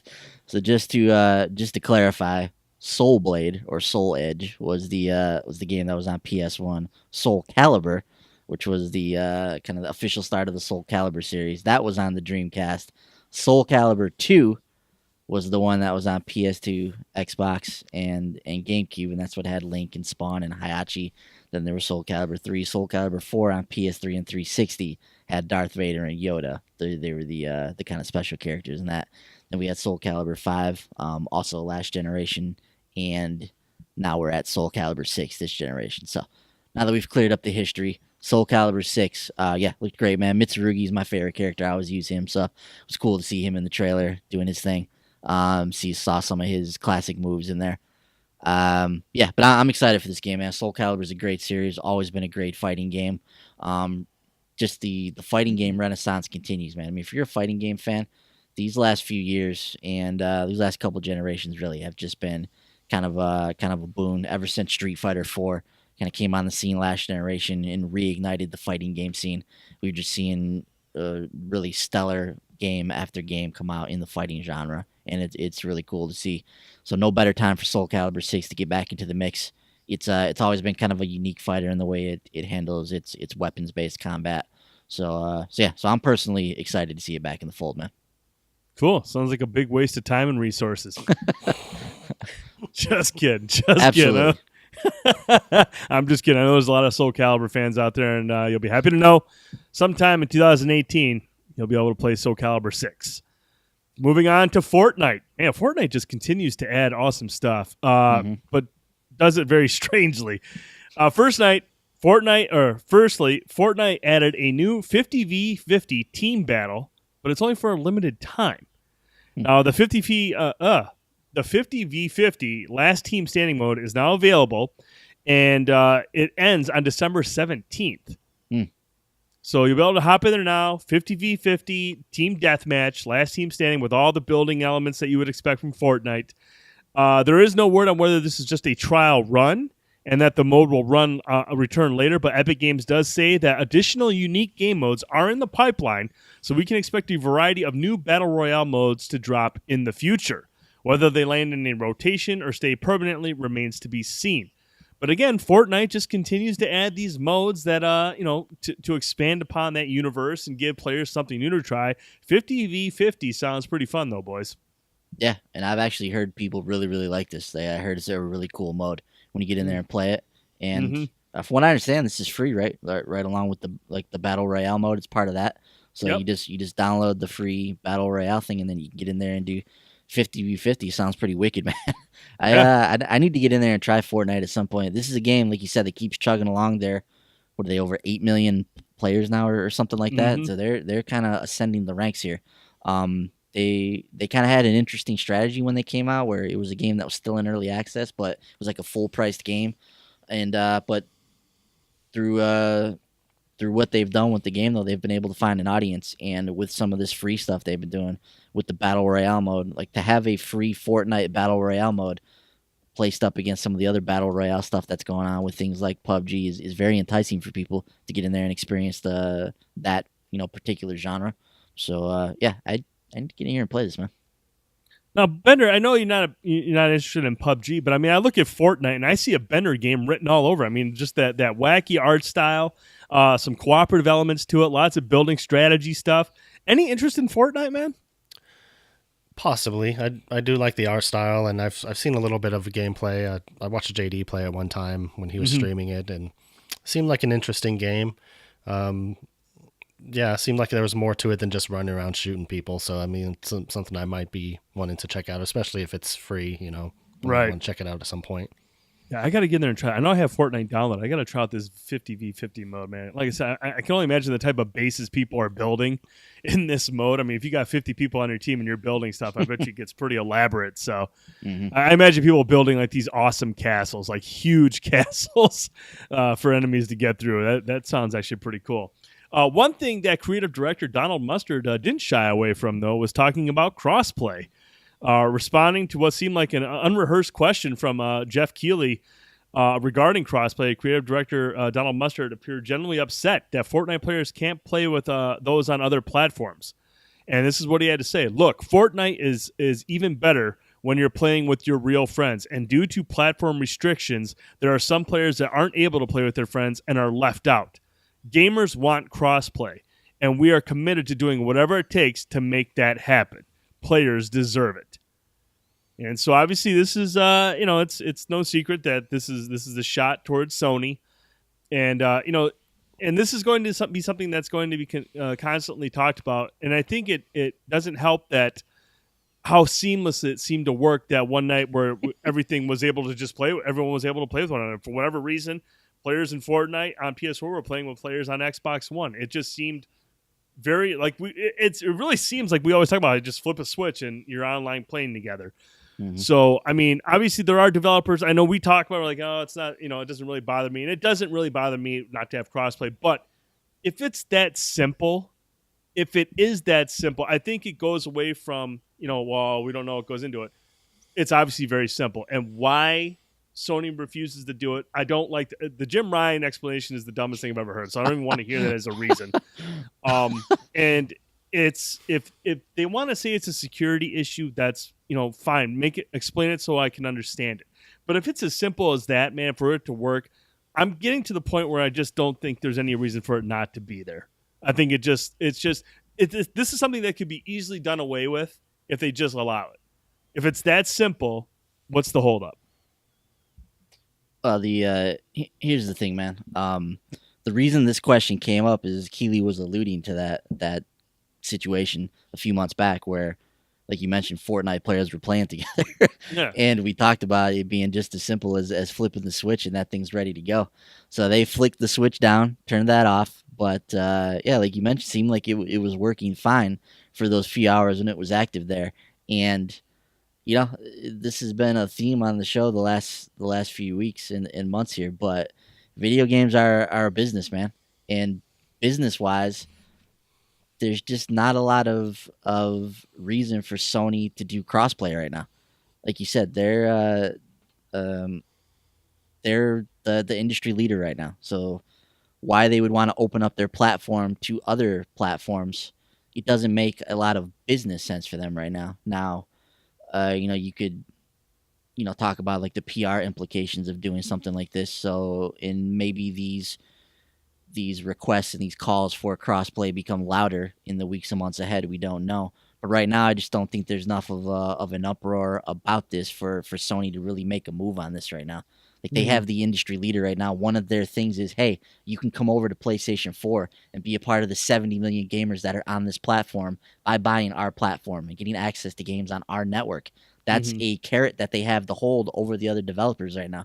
So, of course, Microsoft's going to be out there and be like, yeah, man, we're good with crossplay. Like, it's great for their PR, and, they're not on the top of the console heap like Sony is right now. So until this becomes like a huge issue where gamers are just, out there with pitchforks and blowtorches and like trying to, until this is like a really big deal for them, I just don't see the impetus for Sony to do anything with this. And so I would imagine that for the time being, like crossplay is not going to be a thing. Mm-hmm. And I would just say that, and to counter that, I would just say I don't think it would hurt Sony if they did turn it on. I mean, if you look at the games I got coming out, I'm going to buy a PlayStation 4 for The Last of Us Part 2. I'm going to buy a PlayStation 4 for God of War, Spider-Man. That's the thing that's going to sell stuff. It's not going to like anyone to cross-platform play. I don't think it's a seller like that, but I don't think it's going to drive people away from buying a PS4. I don't think it's going to hurt sales. They have the games that's going to get people to come buy their system. Crossplay is just something I think they could turn on. If it's that easy, I just think it's silly not to turn it on. I think it's really silly. The games are going to push the console, not crossplay. And if it's that simple, why not just turn it on? Yeah, and I'd be inclined to agree with you. I don't think that it would hurt Sony to turn something like this on, but yeah, just trying to look at it from the business perspective, I don't think that they see the value in it right now. Mm-hmm. Hopefully one day they'll at least give us a reason why, and hopefully it's not Jim Ryan. Well, I really think that's the reason, man. I think it's just a business thing, and because of that, you can't come out and say like look, we're the industry leader right now. We don't want to turn on crossplay. Like that doesn't play well with the fans. So Jim Ryan comes out and says something stupid and boneheaded that probably makes even less sense. But yeah, I think that's really what it comes down to, man. It's just business. Very strange. All right, so going on from that, THQ Nordic announces Fade to Silence. This is from developer Black Forest. Now, Black Forest Games announced this game. It's a character-driven group survival game. It will arrive on Steam Early Access this week on Thursday, December 14th. The game takes place in a wintry post-apocalypse setting as humans struggle to survive against both the elements and eldritch monsters. As the player, you take on the role of Ash, a natural but tormented leader. In the role, you explore a post-apocalyptic frozen wasteland to gather the resources necessary to establish a refugee for survival. The early access release will introduce players to the game's more basic concepts, including collecting materials, upgrading equipment, building your camp, and defeating horrific supernatural creatures.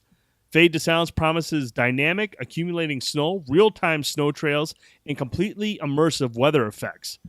As development continues, Black Forest Games promises we are planning to regularly update the game content throughout early access, as well as features we believe will make the game even more enjoyable and richer. Black Forest will be listening to user feedback as they consider new features to implement.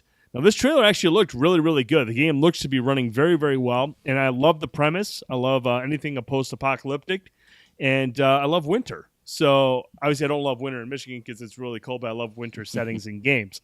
Boys, what was your thoughts on Fade to Silence and what we saw here, man? That's the thing for me too, is the weather aspect of this. I think that's an interesting kind of twist on the survival part of this game. Mm-hmm. So, we've seen a lot of stuff with monsters and survival games that revolve around that, but to have something that deals with the winter, and you really have to kind of take that into account as you're trying to survive in the moment to moment gameplay, that has me interested. And I probably won't have access to it when it's in early access here, but once it comes to consoles, I'll definitely keep my eye on this in the future. Mm-hmm. Benner, what did you think of this? Any interest in this one, man? Perhaps. I don't remember seeing this trailer, though. I need to go back and watch it again, refresh my memory. It wasn't terribly long. It was a short segment, but it looked really interesting. Mm-hmm. And then moving along from that, Bayonetta 1 and 2 are coming to the Switch in a new collection on February 16th. So we'll be getting Bayonetta 1 and 2. Now, this is in retail form. Bayonetta 2 will be on a cartridge, while the first one will be available via download, because it's very similar to what we saw with Resident Evil Revelations. But Bayonetta 1 and 2 coming to the Switch, and then, right after that, they showed off that Bayonetta 3 will be a Switch exclusive. Now, boys, what's your thoughts on this, man? Bayonetta 3, a Switch exclusive. Yeah, this is big, man. And these, specifically the Nintendo announcements at this show, they speak to how far the Game Awards have come. Like these are pretty big announcements. Like going out on stage and be like, the Zelda DLC has a release date and it's right now. It's available right now for you to go and download. Like that's a big thing for them to announce at the Game Awards. And then for Reggie to come back later and not only unveil the Bayonetta collection, which a lot of people have been clamoring for, but also to announce that Bayonetta 3 is in development from Platinum and that's going to be exclusive to their platform once again. Like these are big time announcements that we wouldn't have seen at the Game Awards a couple years ago. So as this thing has kind of evolved and grown and come along, there were some big announcements at this year's Game Awards, and these were some of the biggest ones. Possibly the biggest announcements of the night came from Nintendo. So a lot of people psyched about this. There's actually there's a special edition of this game, which is available in Japan, which I believe has both games on a cartridge. So if you're like a physical collector, you're going to have to go seek out the special edition in other territories. But I'm personally excited about this. I don't know what version of Bayonetta we're going to get. Are we going to get the recently updated one that came to Steam that's in 60 frames and all of its glory? Can the Switch handle that? It's an older game, so maybe that can translate over to the Switch hardware, okay? Are we going to get Bayonetta 2? Was Bayonetta 2 already in 60 frames on the Wii U? I have no idea. Didn't play it on there.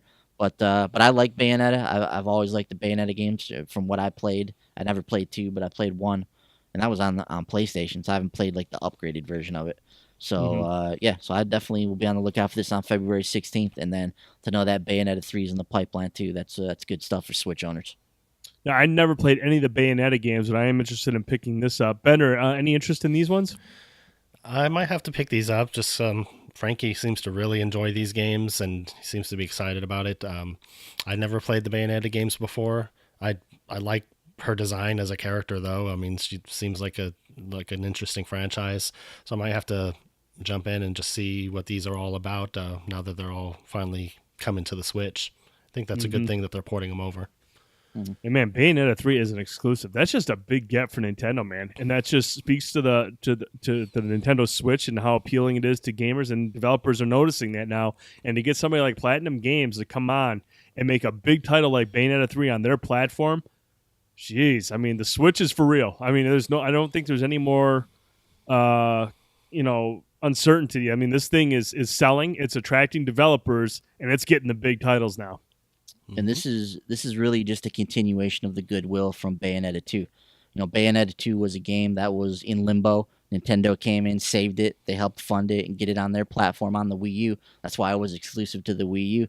And I think we're just seeing an extension of that with Bayonetta 3. Like, look, you guys more or less saved this franchise from the ether and brought it back to life with Bayonetta 2. So we're going to work with you again for Bayonetta 3 now. I'm sure Nintendo is going to be involved with this in some kind of way, maybe involved with the funding of this again. And this will once again be a Switch exclusive. Now, I don't know if I know on the Wii U, Bayonetta 2 wasn't a huge seller, so I'll be interested to see if maybe they can capture some of the sales now with Bayonetta 3. This has never been like a huge selling franchise, and that's why the second one was in limbo before Nintendo swept in and saved it. So maybe now with the Switch collection and with the hype behind the Switch, Bayonetta 3 will finally get out there and get to a much larger audience once it arrives. Mm-hmm. Man, and I just have a feeling, man, with the way these third-party games are selling on the Switch, I feel like everyone's buying every game on the Switch. I feel like every game that comes on the Switch is selling regardless. I think people just want to add as many games as they can to it because it has that appeal of being able to play it at home, play it on the go. Whether it's a relevant game or an older game, it doesn't matter. You can have these games on the go, and some of them are highly popular games, and that's a huge selling point for the system. And to have a franchise like Bayonetta exclusively to that platform, jeez, oh man, it's doing very, very well. Now, let's get to the most confusing portion of the show.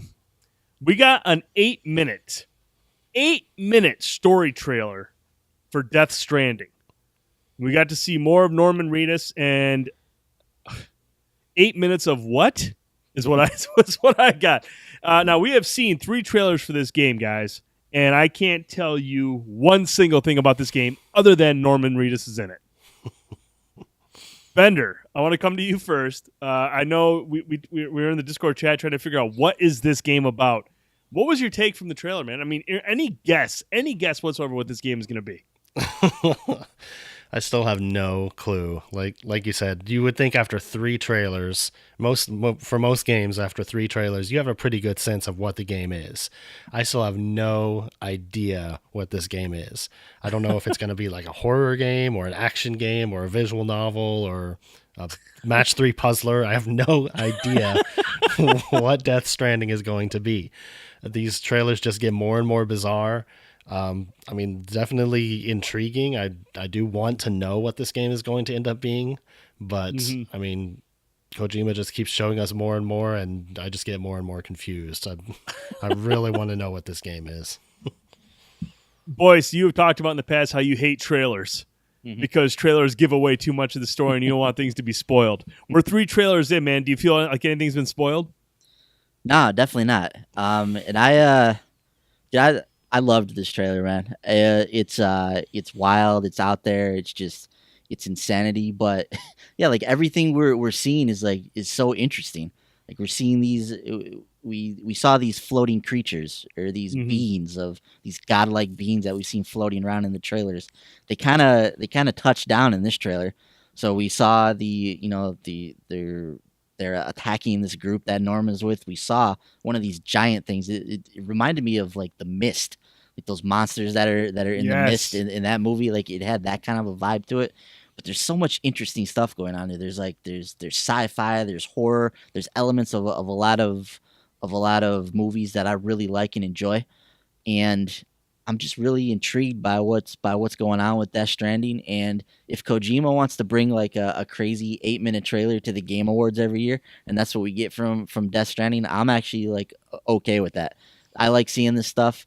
Kojima's one of the only guys to me that can get away with doing something like this with his games because I enjoy his work immensely, and I love seeing the way his crazy mind works and watching stuff like this and trying to figure out what's going on. And you go online and there's a whole group of people who are dissecting the trailer, trying to figure out what this means, how it links together, and he's just able to do that with his work because his mind works in such a strange way, and he comes up with this just wildly bizarre stuff. So while it doesn't make a lot of sense right now, eventually when we play the game, I'm sure this stuff will start to make sense. But, a trailer is supposed to get you interested in a game. That's kind of the whole purpose of it. And I'm really, really interested in Death Stranding at this point. So it's kind of done its job. And yeah, like I said, man, I loved it. I love weird stuff like this. Yeah, no idea what it's about. Like you said, but the presentation was there and it had me glued to the screen for all 8 minutes. Love the music and what we've seen in these trailers. I mean, they got that retro music. Graphics are incredible. My gosh. Beautiful looking game. And I believe they mentioned that the section where Norman was underwater is actually a playable section in the game. Yeah, they said that was like game. That was like game. That's in the game, yeah. So very impressive looking title. It looks like Kojima Productions is getting the most out of the PlayStation 4, especially the Pro. So again, we see another Death Stranding trailer, and again, we have no idea what the hell this game is about. When do you think we'll start seeing some gameplay, boys? Do you think that'll be an E3 type of reveal? We'll maybe get some gameplay for this thing?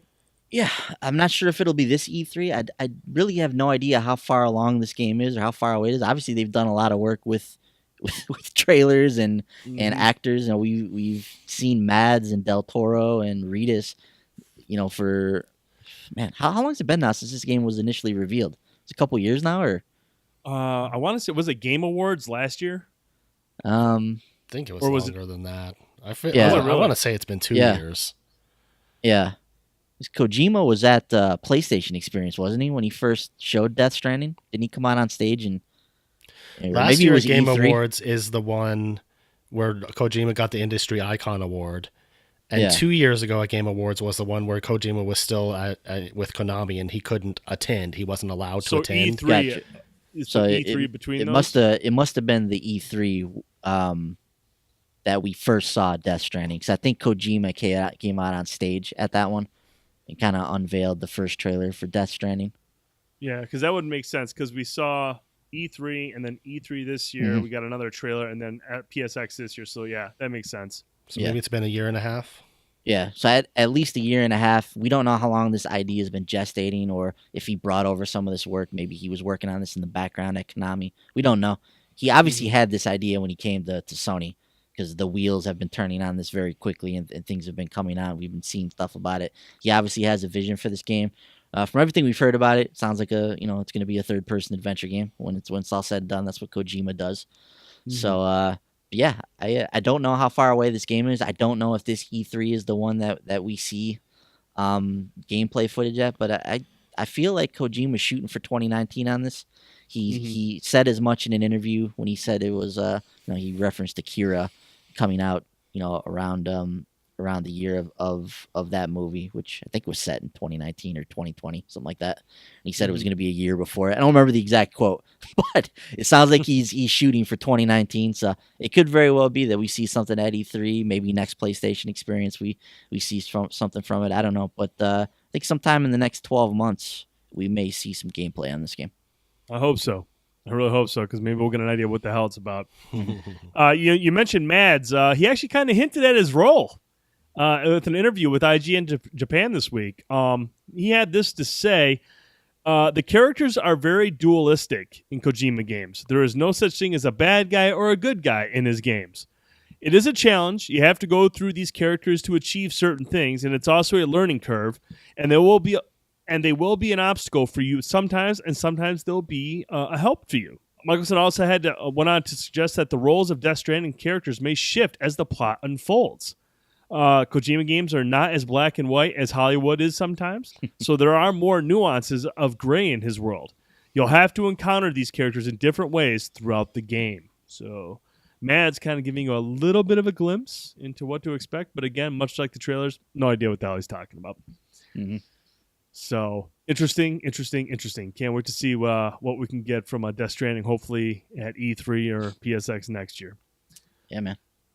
Going from that, we go to Sea of Thieves, which gets an official release date, March 20th, 2018. Sea of Thieves will be available on Xbox One and PC.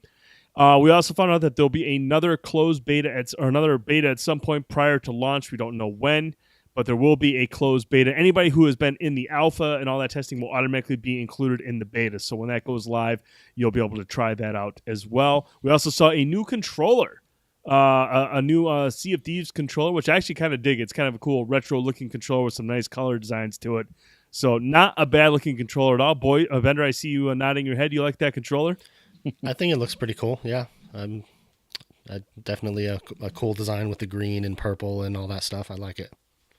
What's your thoughts on Sea of Thieves, man? March 20th. You going to jump in there for that one? Possibly.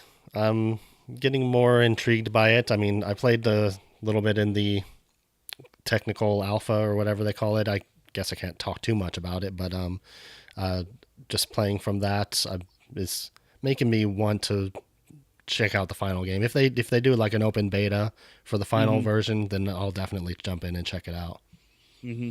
Same here, man. Same here. But I do like that controller. Still not sure what Sea of Thieves is all about. I mean, what little I have played, I still need to play a little bit more to figure out what this game is about. But definitely a cool premise. I know what they're they talk about it. I just want to see it. That's what I'm more interested in. You want to see it?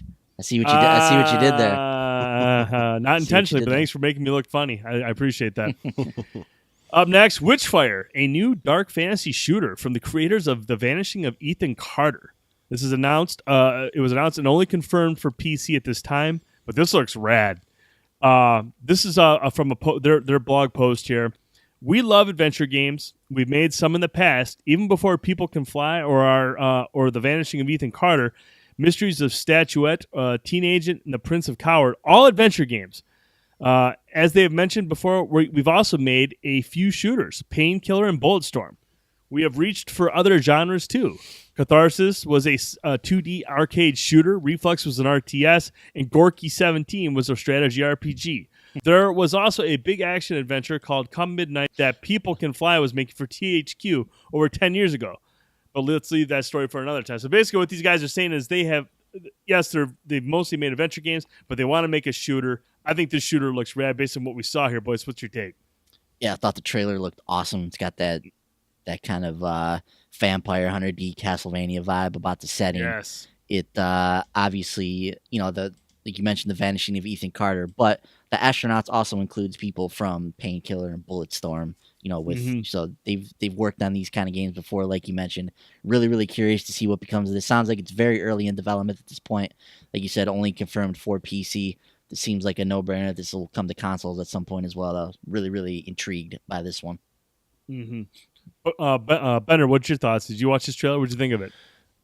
It looks interesting. I'm not sure if it's something I'll really get into, but it definitely has a unique style to it. Mm-hmm. I think this game looks rad, boys. I will definitely be picking this up. Yeah. Even though it's only on PC at launch, it'll be on. I gotta believe this will come to consoles at some point. Mm-hmm. Yeah, and it's only announced for PC. It could launch on consoles as well when it comes out. We don't know, but right. But yeah, it looks really cool. Yep, indeed. And now we'll get to probably one of the most controversial part of the show.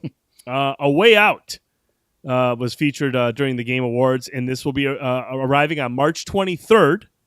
And you can play cooperatively, and only one of us has to own the game. That's one of the coolest things about this title. Now, it'll be $29.99 at launch. And here's the pitch, or here's the thing about this game. This is on the PlayStation blog. This is from Joseph Ferris. And he said, we are super excited to allow friends to enjoy the game together, and only one of them has to buy the game. Basically, if you buy the game, your friend downloads the Friends Pass free trial, and then you invite them to play the full game with you for free. And yes, I mean free for real. So that's awesome. So if I buy this game, I'll get a Friends Pass free trial or whatever. I can say, okay, boys, here's your code. Download the game, and we can play through the game cooperatively. You don't even have to buy it. Yeah, that's really cool, man. That is an awesome feature, and that's really, really cool. Bender, what's your take on it? Do you have any interest in A Way Out, Bender? Oh yeah, definitely. It looks like a really unique take on co-op multiplayer. I'm intrigued by the story and the way the way it's going to play out and everything. I actually didn't know that, or that you could play with two people and only one of you has to own the game. That's really cool. So yeah, I'm definitely going to be playing this game when it comes out. Mm-hmm. And now last week we talked about an internal email that went out that discussed A Way Out, and one of the things I mentioned on there was, Joseph Ferris could be a big part of this game selling well, may have to watch out for controversy. And I said to myself, is Joseph really a controversial figure? Like, why is this on here? Well, we found out why that was on there when Joseph took the stage at the Game Awards to talk with Jeff Keighley, and my man went off script. And when I say he went off script, he went way off the deep end with the off script stuff. And I don't know, man. I want to get your thoughts on Joseph's reaction, the things they had to say. But, boys, what was your take on that, man? Yeah, it's funny if you go back and listen to our segment from the last show. Literally, exactly everything we talked about is what happened at the Game Awards. Like we talked about, well, he could be controversial because he's passionate, and you never know what he's gonna say, and yada yada yada. So basically everything we predicted came true. Joseph threw some threw some shade at the Oscars. He's been involved in movies, so he was flipping off the Oscars, and he was talking about EA messing up with their microtransactions. He was just kind of letting it all fly, but he also said that EA's been a great publisher for him to work with, and he admits that they've made mistakes with some of the stuff they've done in the past, but he says that all people make mistakes, all publishers make mistakes, and his phrasing on that was a little bit more direct and to the point, but. So he sounds like he's having a great time with EA. He's had a great relationship with them. He's having a good time making his game. This guy he's just a passionate guy, man. He had his moment in the spotlight here. He wants people to play this game. He wants people to play A Way Out, and he's very, very gung ho about that. He is very, he's very, what's the word I'm looking for? Proud. He's very proud of A Way Out. You can tell that from the way that he talks about it and the way that he describes it. Just the fact that you can buy one copy of the game and you can play this with somebody else, like that's how much he wants people to play this game. He knows that he's creating this game to be a one-of-a-kind cooperative experience, and he wants to make sure that everybody that picks up this game has an opportunity to play it cooperatively, the game the way that he envisioned it. So the way that A Way Out is set up, and his passion and whatnot, it just kind of came out maybe the wrong way on the Game Awards, and it is what it is, man. You get a developer in front of the mic. This guy's not a trained PR representative. Like, you put a mic in front of his face. He's an excitable, passionate guy who's really excited about his game. You don't know what you're gonna get, and that's kind of what we got here at the Game Awards. So, it is what it is for me, man. I wasn't too up in arms about it, but I'm sure Keeley would have liked that if he would have reined back a little bit of what he said, specifically with regards to the movies. And I saw a few people mentioning this on Twitter, and there was kind of this weird, I don't know, like games against movies thing, that this thread that kind of carried through the Game Awards, where a lot of people were kind of trumpeting games as the ultimate form of entertainment or interactive entertainment or whatever the phrase that they were using. So there was this weird kind of standoffish movies against games kind of vibe that went through the event for some reason. But that was kind of exacerbated here with the flipping the Oscars, the bird thing. So some of that we probably could have did without, but I do appreciate his passion. Bender, your take on it? Yeah, I appreciate that he's a passionate guy and he wants us to play his game. That's great. That's all well and good. But I do believe I felt like he went a little over the top with that, especially with the flipping off the camera and F the Oscars and all that stuff. I don't think it's really appropriate to try to elevate the thing you love by trashing other people or trashing other industries. I think that's kind of uncalled for. But I mean, like Ben said, I mean, he's a passionate guy. That's fine. But I don't think that should be an excuse for him to act inappropriately or anything. But it's fine if he wants us to play his game. That's great, and I want to play his game and I want to check it out. But I don't know. I felt like he went a little too far this time. And I agree with both of you guys. First of all, his passion is undeniable. I mean, the guy's a passionate dude. He's proud of his game, and I love that. And I want him to be passionate. I want him to be excited about it. And I'm excited for his game. I just don't think that was the place to do his, to react the way he did. Flipping off the camera and saying F you to the Oscars was just completely, I thought that was boneheaded and unnecessary. And you could tell by Keeley, that's not the type of show Keeley's trying to put on here. And I'm not saying Keeley needs to make the Game Awards as formal as the Oscars. I don't think anybody wants that. I mean, this is gaming. Gaming has to be somewhat edgy. Gaming has to be fun. But at the same time, the only thing people are going to remember about the Game Awards this year is that. And the picture that's going to go around is going to be of him giving the finger to the Oscars, and that's going to be forever synonymous with the Game Awards. And that's unfortunate because I don't think that's the image that Jeff Keighley wants for gaming or the Game Awards. Definitely not the Game Awards, but his gaming in general. You don't see Tom Hanks at the Oscars giving the finger. You don't see Seth Rogen giving the finger, saying, if you want to take somebody crazy from the movies, you don't see Seth Rogen giving the finger at the Oscars saying F gaming. It just doesn't happen. And I will never ever doubt Joseph's love for gaming and the love of his game. I just think that was an inappropriate way to handle his thoughts on the movie industry, and judging by Keeley, I don't think Keeley recovered the rest of the night. I don't think he recovered from that. If you could just sense Keeley's body language, the way he was the rest of the night, I don't think he recovered from that, because I don't think that's something he wanted to be a part of that show. I don't think that's how he wants the Game Awards to be viewed, and it's unfortunate that it got to that extreme. So, but nonetheless, I'm excited for A Way Out. I just hopefully next time they get Yosef on stage, which I don't think will ever happen again at the Game Awards. I think Jeff Keighley's learned his lesson. Yosef will be a spectator only from here on out. Yeah, that'll be Yorgi out there in the future talking about A Way Out. Absolutely.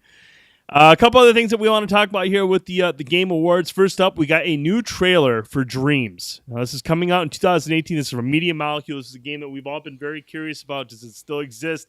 Is it still coming out? Last week, we found out it would have quite a big presence at PSX. It was also at the Game Awards. We're starting to kind of get an idea of what Dreams is about. We'll talk a little bit about that more when we get into PSX, but it was good to see a trailer for Dreams there. To get an actual trailer at the VGAs tells me this game is legit. And it is a big title for Sony, because at the VGAs to get Dreams out there, that's really big news for them. Mm-hmm. So we'll talk about that in a minute. Also, Andy House got a nice tribute.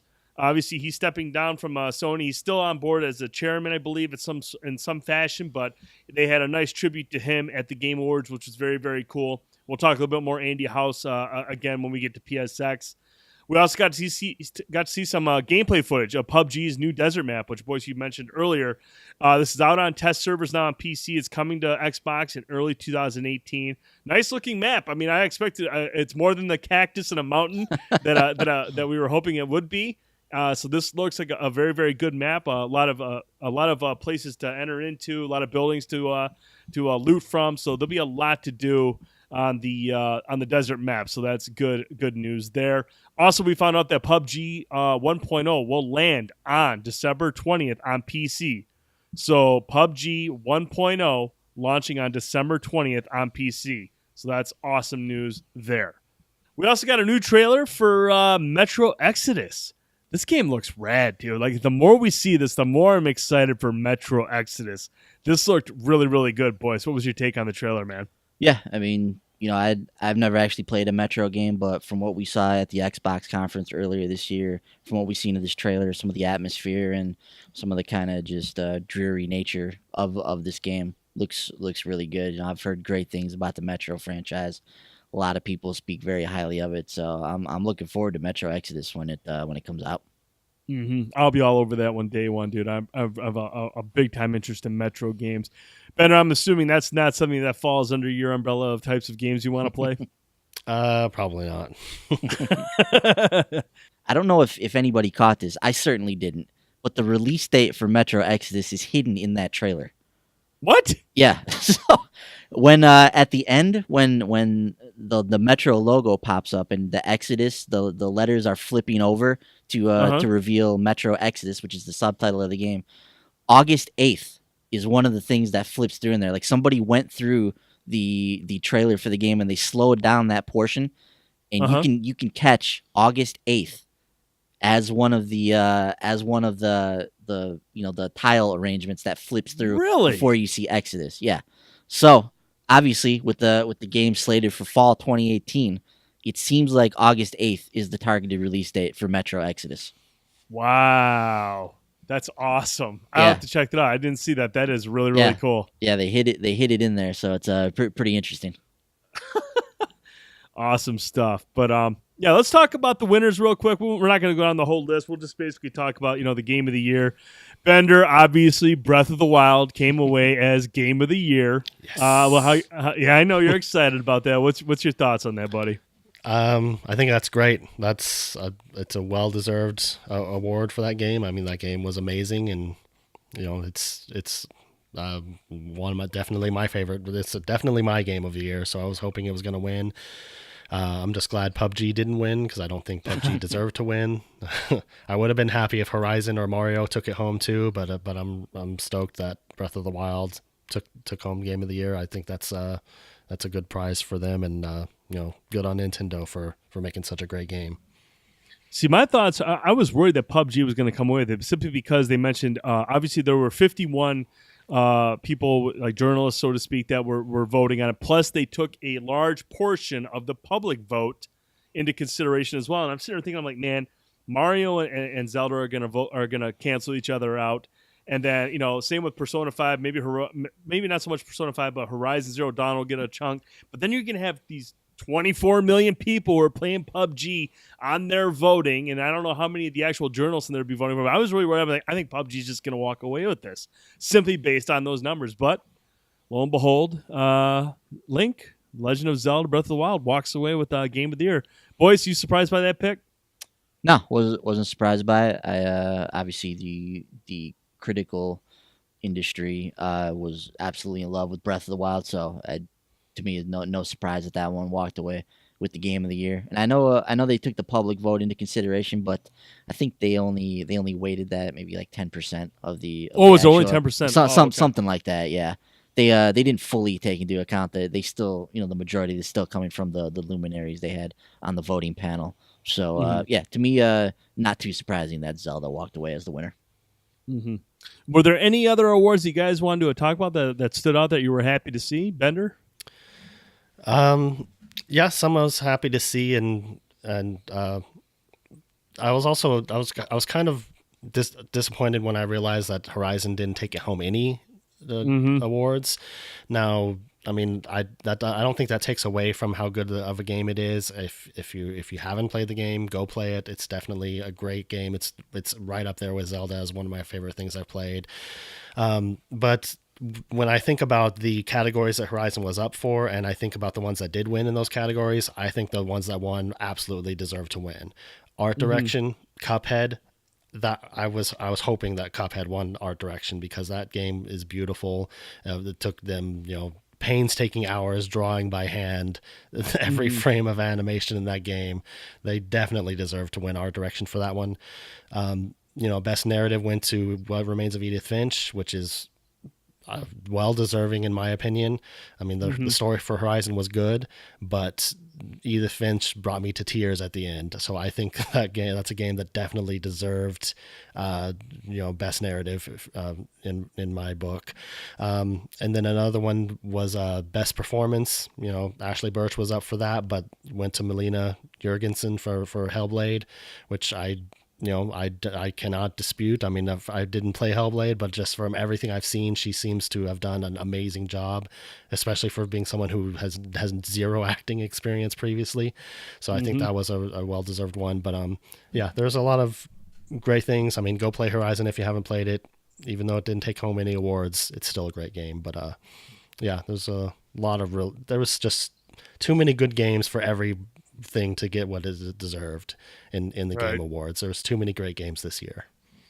I was just really happy that Hellblade did get the recognition that it got. Won Best Audio, which was, I mean, seriously, if you play that game with some headphones, you'll see why it won that award. It's fantastic audio, and then you mentioned Best Performance. Well deserved there. Hopefully she finds a way into some other games because she's obviously very, very talented. So those are the ones that I was really looking forward to, is hoping to see Hellblade get some recognition. I still think it should have got a nom for best game, but that is what it is. But boys, any standouts to you?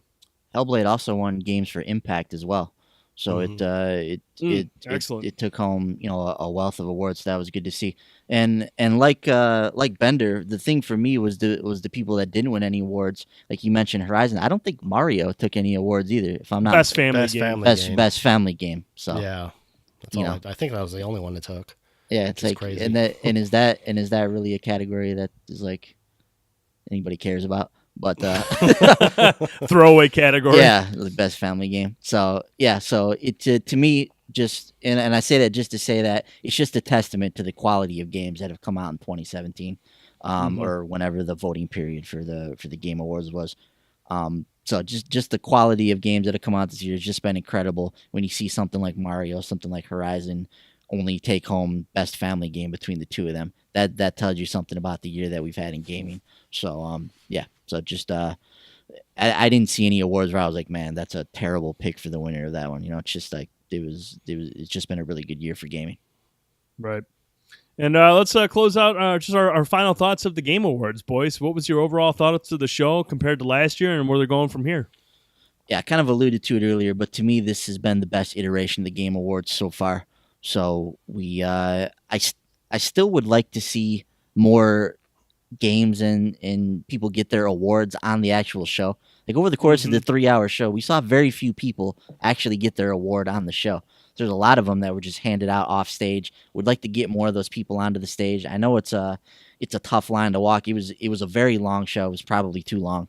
So it was a very long show already. So I know it's tough to kind of juggle everything, but while I like the music performances, maybe we find a way to shorten those a little bit just to get more people on the stage. Maybe we do less reveals from things that aren't as pressing. Like Metro had a great trailer, but the trailer had but we've already seen that game revealed. So did we need to see a Metro trailer at the event? Maybe we could have used that to get another award on stage for somebody, or just something along those lines.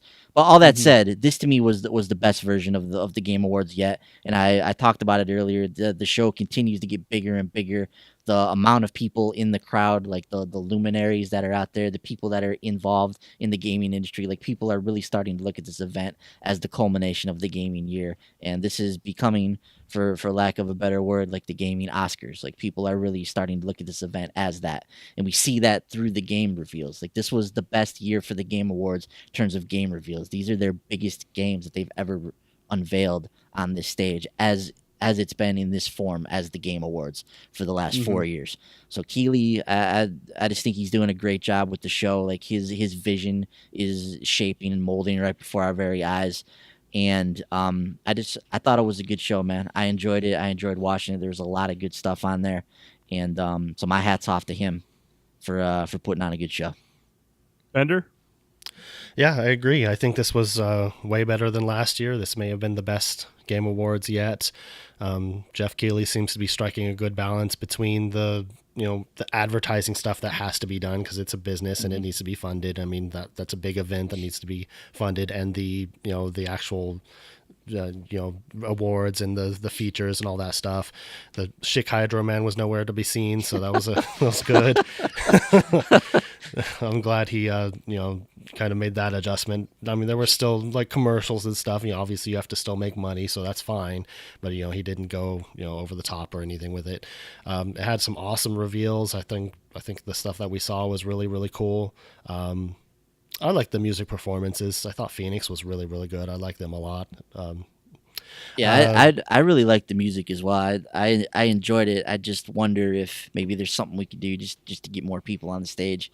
Just trying to find answers there. But yeah, that said, I really like the music too. I really like that Phoenix one as well. Yeah. It would have been nice to kind of feature more of the awards instead of kind of glossing over them. But I mean, it would have been like a 5-hour show probably if he featured every single award. So I know some of that needs to be done. But by and large, I thought it was a good show. I thought it was a big step over last year, and hopefully he'll continue with this and make a great show next year too. And look forward to seeing how that turns out. Yeah, no, I'm with you guys. I think it was a good show. I do think it was too long, but I think if and it's hard to shorten that stuff. I know we want to get more people on stage and stuff, but that's just going to prolong the show even further. So there's got to be a balance there. And we got to have the eBay stuff, I guess, and all that jazz because, like you said, it's got to be funded somehow. And boys, but I agree with you. I think there's certain titles reveals that don't need to be on it because they're games you already know about. If you want to put Metro Exodus into the Game Awards, that's cool. Do it at one of the little intermission breaks. Put up, presented by Hydro, whatever, and then have the trailer playing. That way you can kill two birds with one stone. You get your advertising at the bottom of the screen, presented by, and here's Metro Exodus, the new trailer, cool.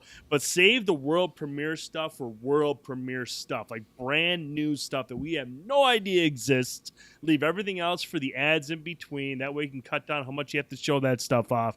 And then, I think you can do away with best family game and stuff like that. I mean, cool, yes, it gives another game a chance to win. But if you want to get more people up on stage, I think you got to eliminate some of the other categories, and I hate to say that, but you can't go over 3 hours. You can't be any longer than that. It's going to be too long. It's a long show as it is, but he's still tweaking it. He's still making adjustments. Mm-hmm. He's still doing the right things, and I think he's on the right path to getting it to where he ultimately wants it to be.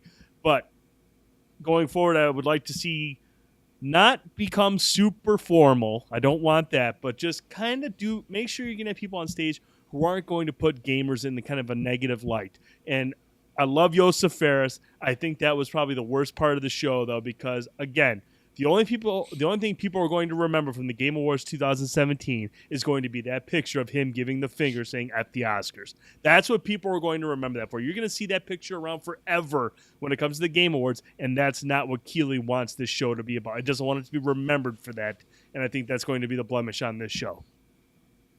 Mm-hmm. So, but that's our take on the Game Awards. Really good stuff. We're going to take a quick break. We got some new music here from Ruel Ethan, and we'll talk about PSX right when we get back.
And welcome back. Thanks again to Ruel Ethan for producing the music for this podcast. He does the opening, the closing, the music you heard right there. Follow him on Twitter at Ruel Ethan. Check out his music on SoundCloud and iTunes. All right, boys. First, we had the Game Awards, and following that promptly was the PlayStation Experience. Mm-hmm. We got to see a different format this year, and we're going to talk about the opening celebration, the ceremony that they had, this new format that they ran with. Let's talk about the PlayStation Experience, dude. Yeah, so as has been customary for this weekend now, this is the fourth year in a row that this has happened. So you get the Game Awards and PlayStation Experience kind of going hand in hand. So Game Awards on Thursday, PlayStation Experience technically started Saturday, but they did the kind of opening celebration, they called it, Friday night. And now we knew going into this, they announced that there would be no like normal press conference that we've seen from the last few years. This is going to be a much more subdued affair.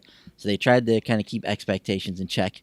So with that said, let's hit on the reveals that were at the event real quick here. So we had quite a few VR games announced during the opening celebration. First off was Firewall 0 Hour, which is team-based tactical shooting in PlayStation VR. It's 4v4 objective-based combat and it's compatible with the PlayStation aim controller. Brent, this sounds incredibly promising from what I've read about Firewall 0 Hour. How excited are you to try this out, man? This looks like Rainbow Six Siege in VR. Yep. This has esports written all over it. Mm-hmm. Like it really does. I mean, this is what I'm seeing. I'm seeing a Rainbow Six Siege in VR This looks awesome. I am like small tactical maps, lots of communication, lots of teamwork. This looks awesome. This is one of my most anticipated games on VR like ever. Like I am so excited for this game. It's coming from Adam Orth's studio, which I believe he was the guy behind Adrift on VR. So, he says he has a team of veteran VR developers that are working on this game. So, really, really intrigued to see this. But with Firewall Zero Hour and Bravo team in the pipeline, tactical VR warfare is seemingly in good hands here. We're going to get some really cool gameplay experience coming up sooner. And like you said in the past, man, with that PlayStation aim controller, the immersion in this is going to be is going to be something to watch. So really curious to see how that one plays out. We also got the announcement that The Last Guardian getting a VR experience for free, and it's coming out on Tuesday. Bender, this sounds like this is maybe going to be like 30 minutes, just something kind of cool to jump in, experience the scale of being the boy in that world with Trico. Were you excited to hear that there's a VR experience coming? Yeah, it's unexpected, but yeah, it's definitely something I want to check out, especially if it's like a free demo.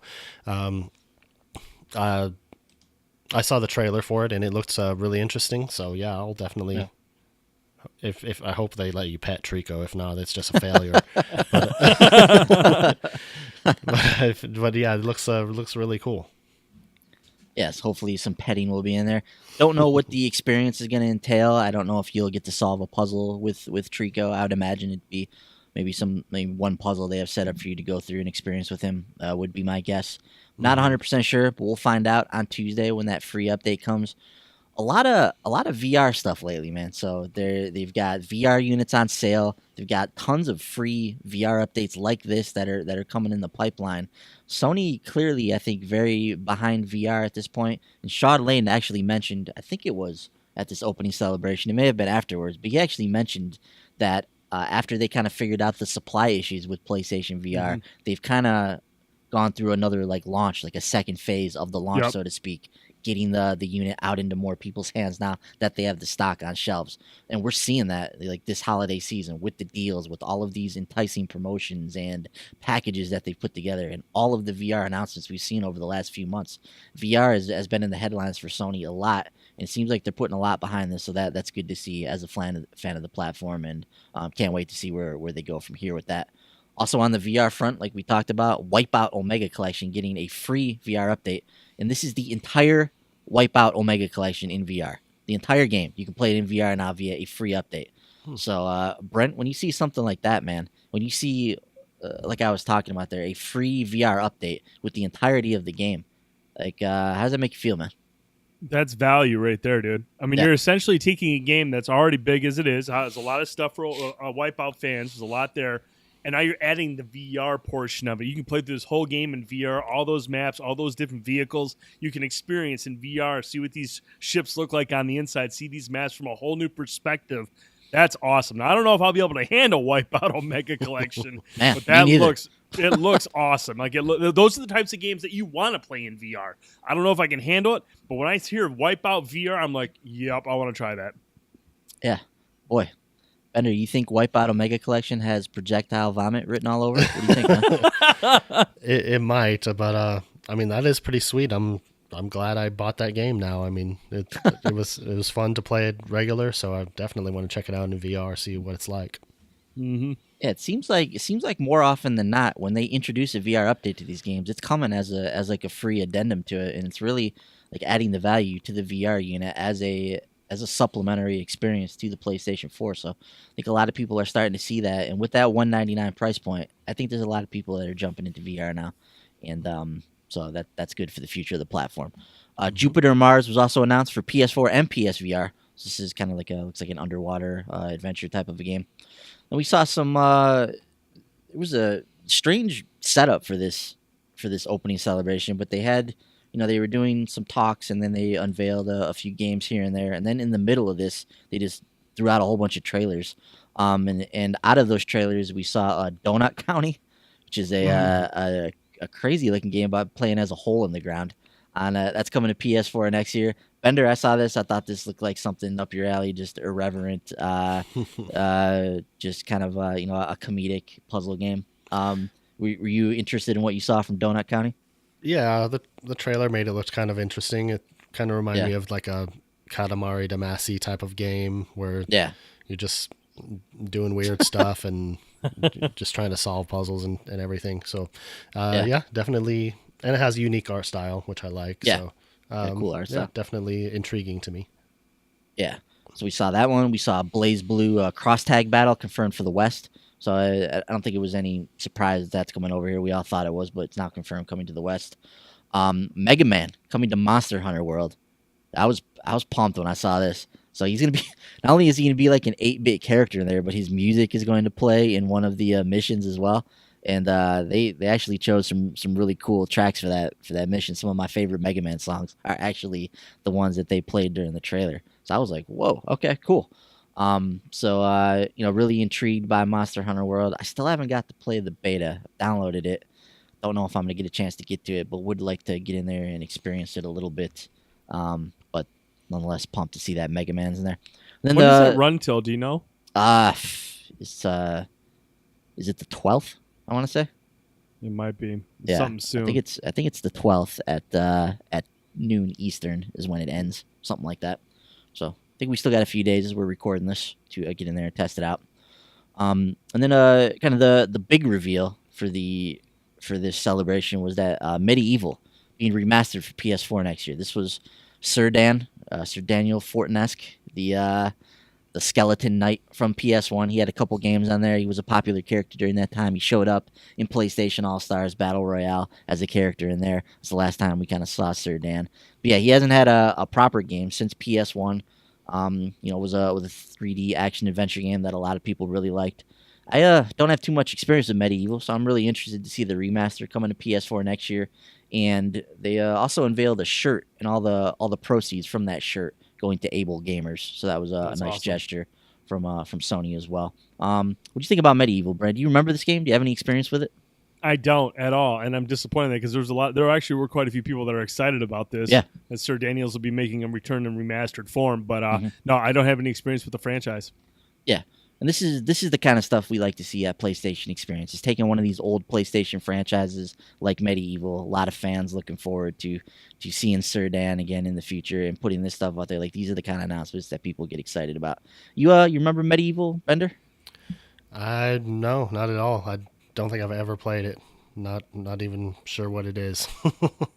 Yeah, it's kind of a whimsical, the undead skeleton knight guy going to fight the hordes of the underworld, so to speak. So it's an interesting game. Like I said, I don't have too much experience with it, so I'll be looking forward to that when it comes to PlayStation 4 next year.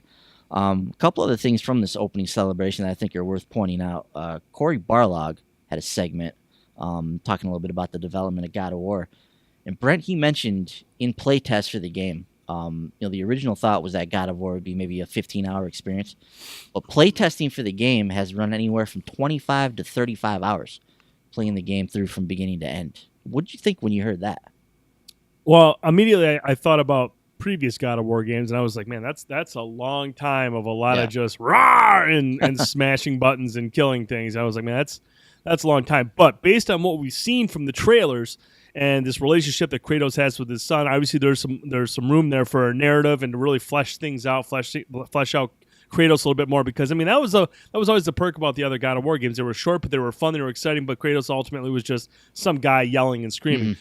Now it sounds like, if you're going 25, 35 hours, you better have a story there. This better not just be button mashing for 25, 35 hours. So I'm going to bet that this is going to be a much more narrative-driven game. There's going to be more story there. Whether or not it's good, I have no idea. But that's the only thing that tells me. This is going to be a much deeper experience than what we're accustomed to in previous God of War games. Yeah, and for what we've seen in the game, the voice acting sounds exceptional. Kratos is obviously a much different character than he was in the previous game. So they've definitely got more to work with here with this God of War.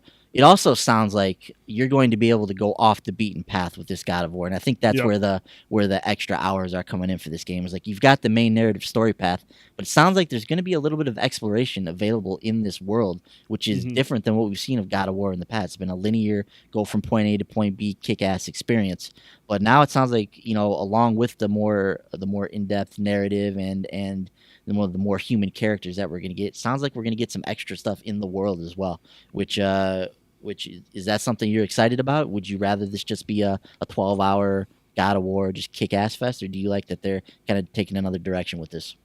I like that they're taking another direction, but I hope they keep it reined in a little bit. Like I said, like the way he described this is, you can go off a little bit here and explore this, but you want to come back and get back on track. I don't want an open world God of War game. That's the thing, and I don't think he wanted anyone to take it that way. No. But when you sit there and say wander off the beaten path, it's easy to think, oh, is this more open world? I don't want that from a God of War game. There's certain games that are open world, and there's certain games that don't need to be open world, and God of War is one of them. But if you want to allow me to kind of explore this cave over here, maybe there's something in there, and a small mini boss, somebody I can battle, that's cool, that's awesome. But then kind of get me back on track and just get me through the story. I mean, we've got enough open world games as there is. God of War does not need to be one of those games.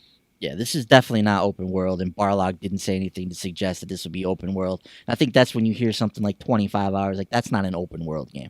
Like open world games are, 50, 60 hours, and there's tons of different stuff to do.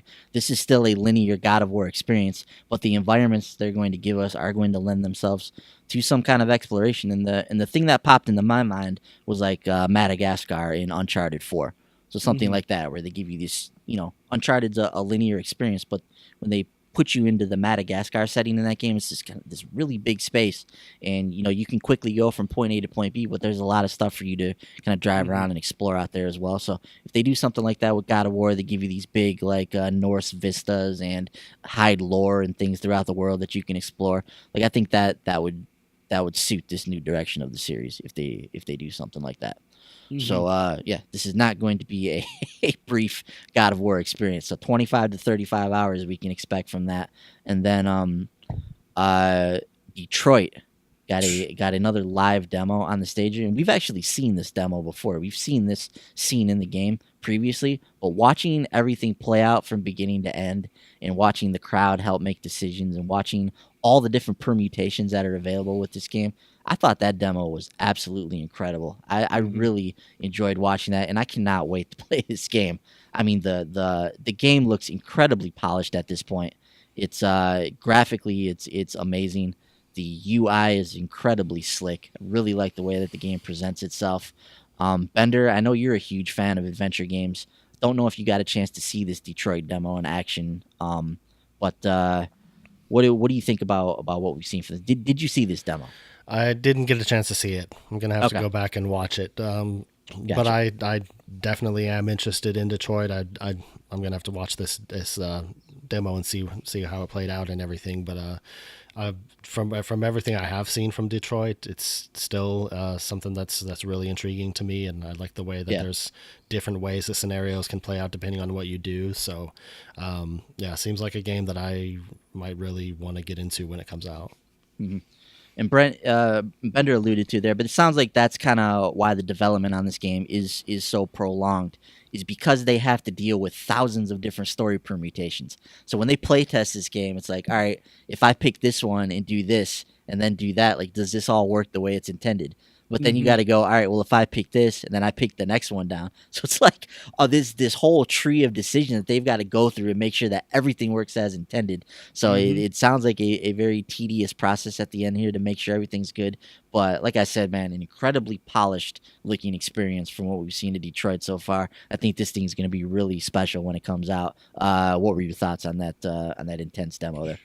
That demo was, like you said, it was intense. I mean, just watching it. And I mean, you take in the situation that you're in, you take in the voice acting, you take in the presentation, the sound, the audio, everything that's going on around you, and you have to make these split-second decisions. I mean, you had very little time for 4 choices, life and death situation. Just everything came together very, very well in that demo. Like you said, it was polished, it looked good, it ran good, but the presentation, the gameplay itself, all the going around and investigating the scene to learn about the deviant, as he was called in that demo, and then using that to kind of help get your way through that scene. Yeah. Man, I mean, I would have had sweaty palms just watching that, taking it all in as it was happening. We've seen bits and pieces of that trailer before, but finally seeing it play out real time, the decisions you're going to have to make, I'm hyped as hell for that game. That looked really, really good. Yeah, just thought it was exceptional, and they said multiple times during the course of that demo, like every every decision you make has a consequence. Yep. So, and you could have went through that demo and not got any of that information that they found in there. So they used that information they got on the deviant during the hostage negotiation process. So there's a possibility that you couldn't have had that information, that you'd have had different decisions that you'd have had to make because you didn't have any of that information at your disposal.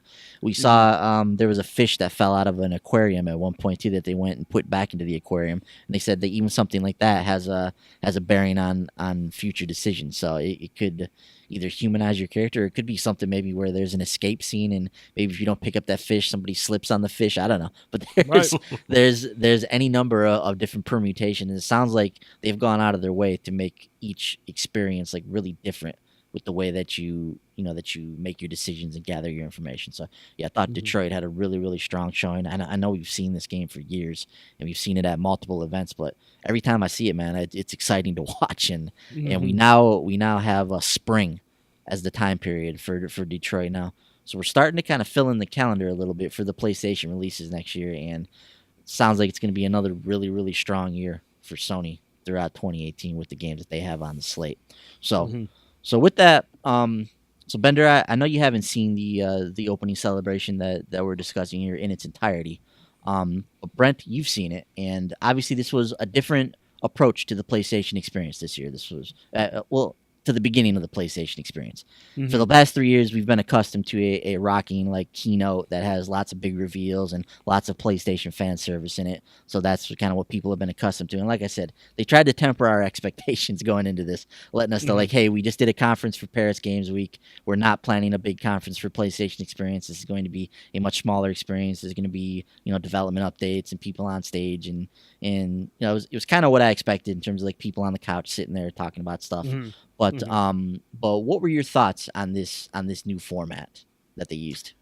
Yeah, going in, they set the tone. They kind of gave an idea of what people to expect. Now, obviously, there's going to be a group of people that just remember E3, they remember Paris Games Week, and they remember all the big trade shows, and that's what they're expecting. Yep. And yes, they set out the preliminary strike to say, hey, look, no, this is not what it's going to be. And then after the show, Sean Layden kind of explained what he wanted from what he wants PSX to be. This is an event for PlayStation fans to come together, to hear from their favorite PlayStation developers, hear stories about what it takes to make a game, the games they're currently making, hear them talking about that stuff in a more conversational setting.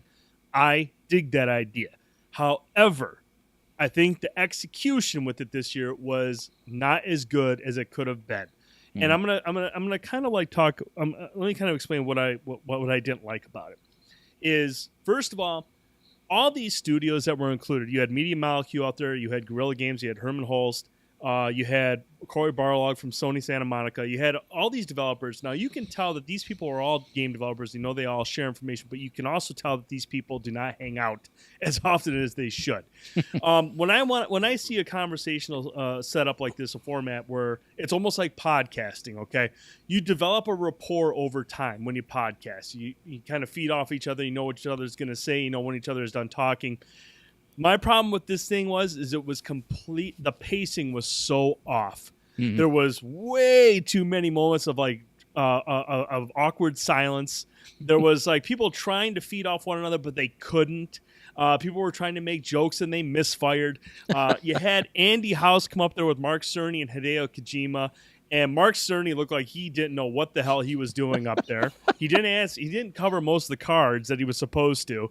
And there was a moment where he was like, "Hey, Andy, what was one of your most memorable moments with Hideo Kojima?" And literally just an awkward silence. You're like, "Okay, look, I understand Hideo Kojima and Andy House had a meeting that spawned, this relationship with Death Stranding, but don't make it sound like these two are out every Friday night at the club, okay?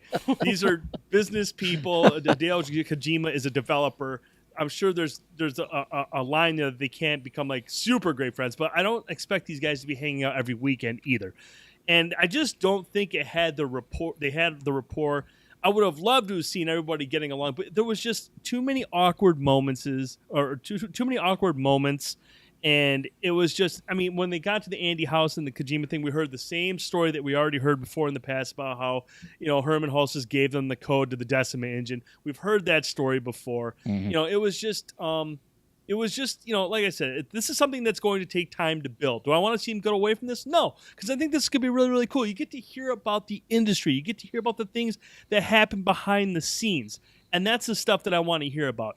But it's not going to happen in the first go, and it's going to take time to really evolve on this. So I thought it was a cool idea. I thought the execution was way off this time. Yeah, I agree with everything you said, and I'm kind of torn on this. While I do like the idea of having the developers on the stage and sitting on the couch and having like a more laid back experience, like that's cool if it's executed properly. And I actually think the after show with Greg Miller was much stronger than the previous thing. So, and that's what they need if they're going to do something like this. They need somebody like Greg Miller. They need somebody who's invested in the PlayStation universe, who knows a lot about this stuff, who has some type of a stage presence and knows what he's doing, to get up there and ask questions to draw information out of people. Right. So they need someone like him hosting this event. So, having all the PlayStation guys up there, and, Sid's a great guy, but he's a PlayStation guy. So he works for PlayStation. So he's just going to go along with what the business is planning. But when you get a guy outside of the PlayStation world, he can ask different questions. So he can sit down. He can sit down with Sean Layden and ask him when we're changing PSN names and asking these kind of questions, like the questions that are on PlayStation gamers' minds. And the people that are in that audience, the PlayStation hardcore, like that's the kind of stuff they want to see. Like we don't want to see this canned BS interaction between people. So I think that there is something that they could do with this idea. But yeah, I think they need to bring somebody like Greg Miller or somebody of that ilk in that could host a segment like this and really draw the potential out of it. And, like you said, maybe format it a little bit differently, not have everybody just sitting out there at the same time. Like, let's get different segments on here with people. Let's ask meaningful questions. Let's get meaningful information. Like, outside of the God of War 25 hours things, there was really no meaningful information in that whole segment. Even some of the trailers we saw are trailers we've seen before. They played the Death Stranding trailer again, which we had already seen at the Game Awards. Like I said, it's a great trailer. I enjoy it. I actually liked watching it a second time. But like, I'm not gonna lie, dude. When I seen that trailer was gonna roll again, I rolled my eyes. Yeah, I was like, "Look, okay, I get it. This game is unique and it's crazy, and I can't figure it out. I don't want to watch an 8-minute trailer I've already seen during a show that desperately needs some kind of kick in the nuts to get going." Yeah, and so I thought that was. I thought that was as much as I liked the trailer and how it makes you think and trying to figure out what it is. It was a terrible decision to roll that again. I agree. Yeah, that was not necessarily there. Like you said, Mark Cerny just confused, asking questions, not getting the answers to the question. That was just a very, very awkward segment there with those three. So it was nice that they had kind of a tribute to Andy House in the PlayStation experience as well, and I like that they paid their respects to this guy who's been with PlayStation since the very beginning and done a lot of stuff behind the scenes that a lot of us don't really even know about. So it was nice that he got his due there. But yeah, that whole segment just incredibly awkward. So like I said, there's some potential in this idea, but the other part of me is just like, man, I love the PSX like conferences. The past 3 PlayStation experience, I thought I've had great conferences that I've really liked, and I think that going on stage and having something like the Medieval reveal, like that's the kind of stuff that's good in a PlayStation experience conference.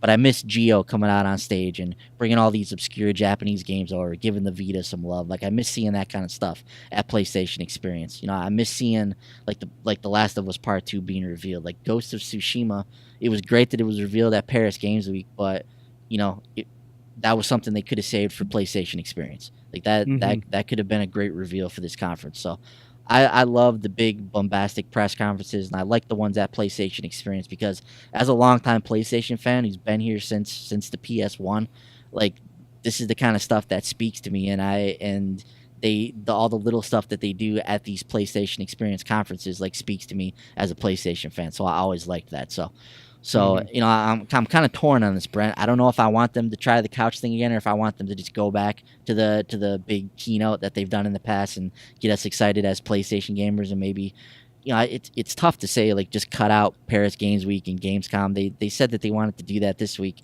I think part of it was because the Xbox One X was getting ready to come out. But I think another part of it was they do have a large European presence. They do want to get out there and have some reveals for that group as well. I get that.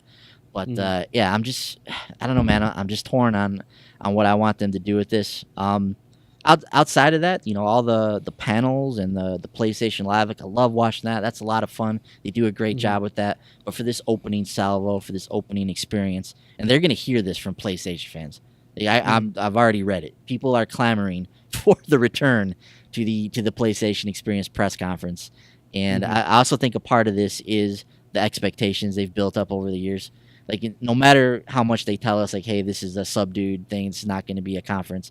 Like, this is PlayStation Experience. Like, people are expecting certain things because that's The Last of Us 2 was revealed last year at here. So to go from that to sitting on the couch awkwardly trying to get Hideo Kojima to answer questions, like it's kind of a big pill to swallow for people. So it's part of it is the expectations that have been built up, and I don't know, man. I just they're gonna hear from the fans that they want that old style back. Yeah, and I think you're right. I mean, I think a more bombastic presser at the beginning. I mean, if you want to, even if you've revealed all your stuff during the year, if you want to just make it like a 30-minute, 45-minute bombastic presser at the start to kick off the weekend, awesome. Everything they did Friday night could have been a panel on Saturday. Yeah, it could have been a panel without introducing everybody. And it would have been a much better panel. It would have been people from the industry, like interviewing these people, asking them meaningful questions. Exactly. And that would have been more ideal for this. But, I mean, if you want to go for this approach next year, that's cool. But, man, have your entire team go out the night before or maybe a couple times prior to kind of just – because, like I said, these are all developers and they're all smart people. And, yes, they interact and exchange information, but they're all spread out across the world. They're not hanging out every Friday night. So, I mean, they don't have that let's all sit down and just talk video games for a couple hours. Half of them probably don't even know each other's names. So it's just like, it's a very difficult to hold a conversational setting like that when nobody knows each other super duper well. Mm-hmm. Yes, they know of each other, but you got to remember, man, they don't hang out every single day. So, I mean, that was just kind of like my issue with it, and like you said, it might be better to have somebody like Greg Miller interview it because, Sid Schuman's out there just pitching softball questions to people where Greg comes out and really hits you with the hard stuff. Plus, he's a personable person. He's outgoing. That's what Greg does. That's his job. Yeah. So he was obviously more in his element than even Sid was because Sid's just, he's a blog guy and he intros the E3 and he outros the E3. That's what he does. Yeah, he works for PlayStation. So he's he runs the PlayStation podcast. He's not going to ask any questions that could possibly paint anyone in an unflattering light. Like he's gonna, like you said, lob up the softballs, and they're gonna answer it, and then they're gonna move on. So we need somebody else in there, somebody from outside of PlayStation who can ask different questions and get some interesting answers out of people. So, but yeah, you're right. I mean, overall, though, I think the show it's a novel idea, but it was just executed, and I would say it was executed poorly. It really is. It was just very strange and very awkward most of the time, and I think it could have been a lot better. Yeah, it was awkward. The flow just wasn't there. So they definitely need to go back to the drawing board on that and kind of rethink how they do it. Yeah, just the whole setup was weird too, like I said. So they got Sean Layden and Sid at first. That was fine. I thought it started out okay. So those guys were okay, but then they start adding developers. They don't ask really any meaningful questions. And then we get to that even the way they revealed like the VR games in the beginning was just weird. They're just randomly throwing up trailers. There was no like rhyme or reason to it. Then we get that middle section where they just played like 10 trailers back to back. And then they come back and then we get the Hideo Kojima, Mark Cerny, Andrew House train wreck. So it was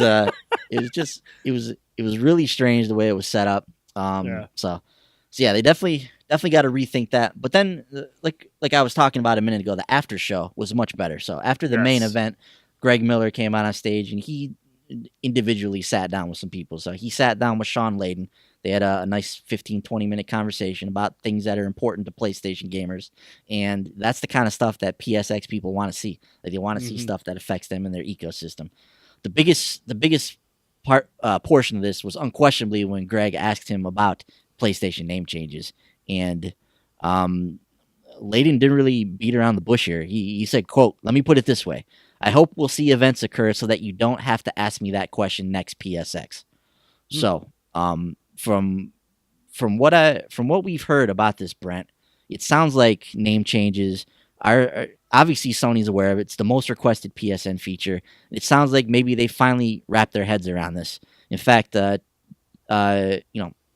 put as much stock in this as you want, but Tidix tweeted out after this that they were looking at possibly bringing name changes out this November, but they found a bug in the system that was erasing profiles or something to that effect. So they had to go back to the board to kind of get that erased. But he says they're close to coming out with this. So it sounds like maybe next year, against all odds, PlayStation name changes are going to be available for people.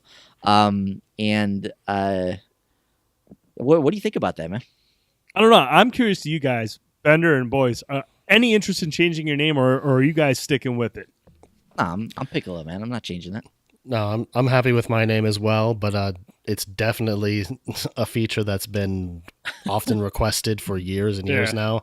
When you think about it, I mean, when PlayStation Network first came on the scene on the PS3, you know, if you were a teenager at that time, now you've graduated college or you have kids and you're a grown man or woman, and you know, you may have created some stupid, something that a stupid teenager would have thought of, Bong Rattler 420, and now you're still Bong Rattler 420 as a grown adult, and it's really overdue for them to introduce the ability to change our names.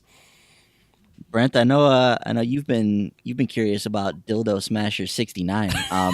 Is that still on the docket for you? I'll have to check and see if it's available. Yeah. I'd like to secure that. So, yeah. So obviously, all of us comfortable with our names. We all made our names, I think, when we were reasonably mature. So, Brent's still getting there. Yeah, I got lucky. You got a lot of work to do on that one. So, So PSN name changes. Sounds like before next PlayStation experience, we could have that feature available. We'll finally have to stop asking that question. Sony also reaffirmed their commitment to the single-player game. So this was kind of a running theme throughout the Game Awards and throughout PlayStation Experience this weekend, people standing behind single-player games. So Sean Layden has reaffirmed that Sony will still be behind the single-player experience because that's what they do well. Yep. You know, he's like, look, our first-party studios are built on the single-player experience. So Horizon, God of War, Uncharted, The Last of Us. Like, these are experiences that are single player experiences through and through, and Sony is not going to change that. So I don't think they should. You know, their first party games do very well. Nintendo's first party games do very well from a single player perspective. And like I said before, that the whole death of the single player thing has been completely overblown and completely taken out of proportion. I don't think anybody is looking at the industry and being like, man, single player games, those are going by the wayside. Won't be playing any of those anymore. Like, I don't think anybody's should realistically be thinking that. They also talked about if E3 should be open to the public. I thought Sean made some good points on that, about they kind of need to figure out what they're going to do with that show, because a public event is much different from a trade event. So E3 really needs to figure out what they're going to do in terms of that. So don't know if that will be open to the public next year. Greg also sat down with Shu, which was a good segment. Obviously, Shu's a great guy. He's a guy that they need to get out on stage, and probably should have been out there during the previous segment when everybody was out there trying to figure out what the hell they were doing. Shu's probably glad he wasn't out there. Yeah. So Shu gave us some interesting nuggets about Days Gone. So first off, he said that Days Gone is planned to be a 2018 title. So not surprising that that's in the plan. But like I said, when you start to just kind of slot in the games that are coming for PlayStation 4 next year, this lineup is extremely strong. Days Gone just adding into that. So this is the first time that Sony's mentioned any kind of a year for that title.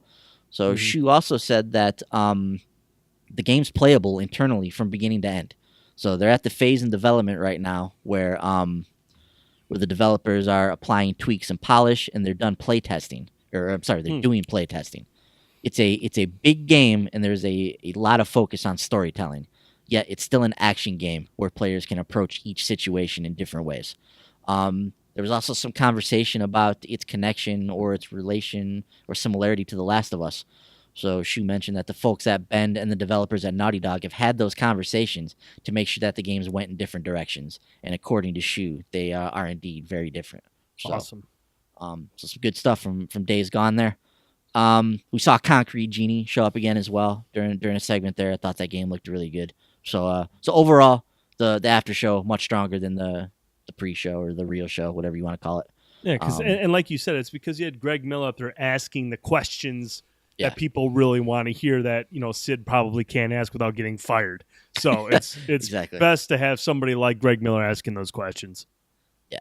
So moving on from there, let's get into some of the stuff that was revealed at these panels. And there's 3 big ones.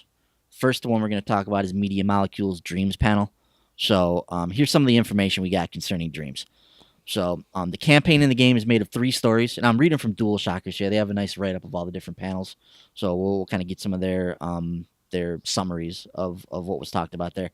So the campaign made up of 3 stories intertwined that kind of add up to one single narrative. So these narratives are kind of intertwined throughout the single player experience. The story is born from a character's dream, and things start to make sense as you progress through it. It can be played in single player or with 2 players in co-op. So they have couch co-op in Dreams. The game actually has an auto serve feature as well that picks 3 community made stories and puts them together, much like the campaign that Media Molecule created. So that's cool. So that's a pretty cool feature. Players will be able to play as curators, gathering all the best levels and games created within Dreams. When creating, a single dream can be with collaborators, and you can allow others to work on your levels and games as a team. Interestingly, you also gain experience points as different roles. So I thought this was really cool. So these are defined as personas in the game, depending on what you do. For instance, as an animator, an artist, or a player.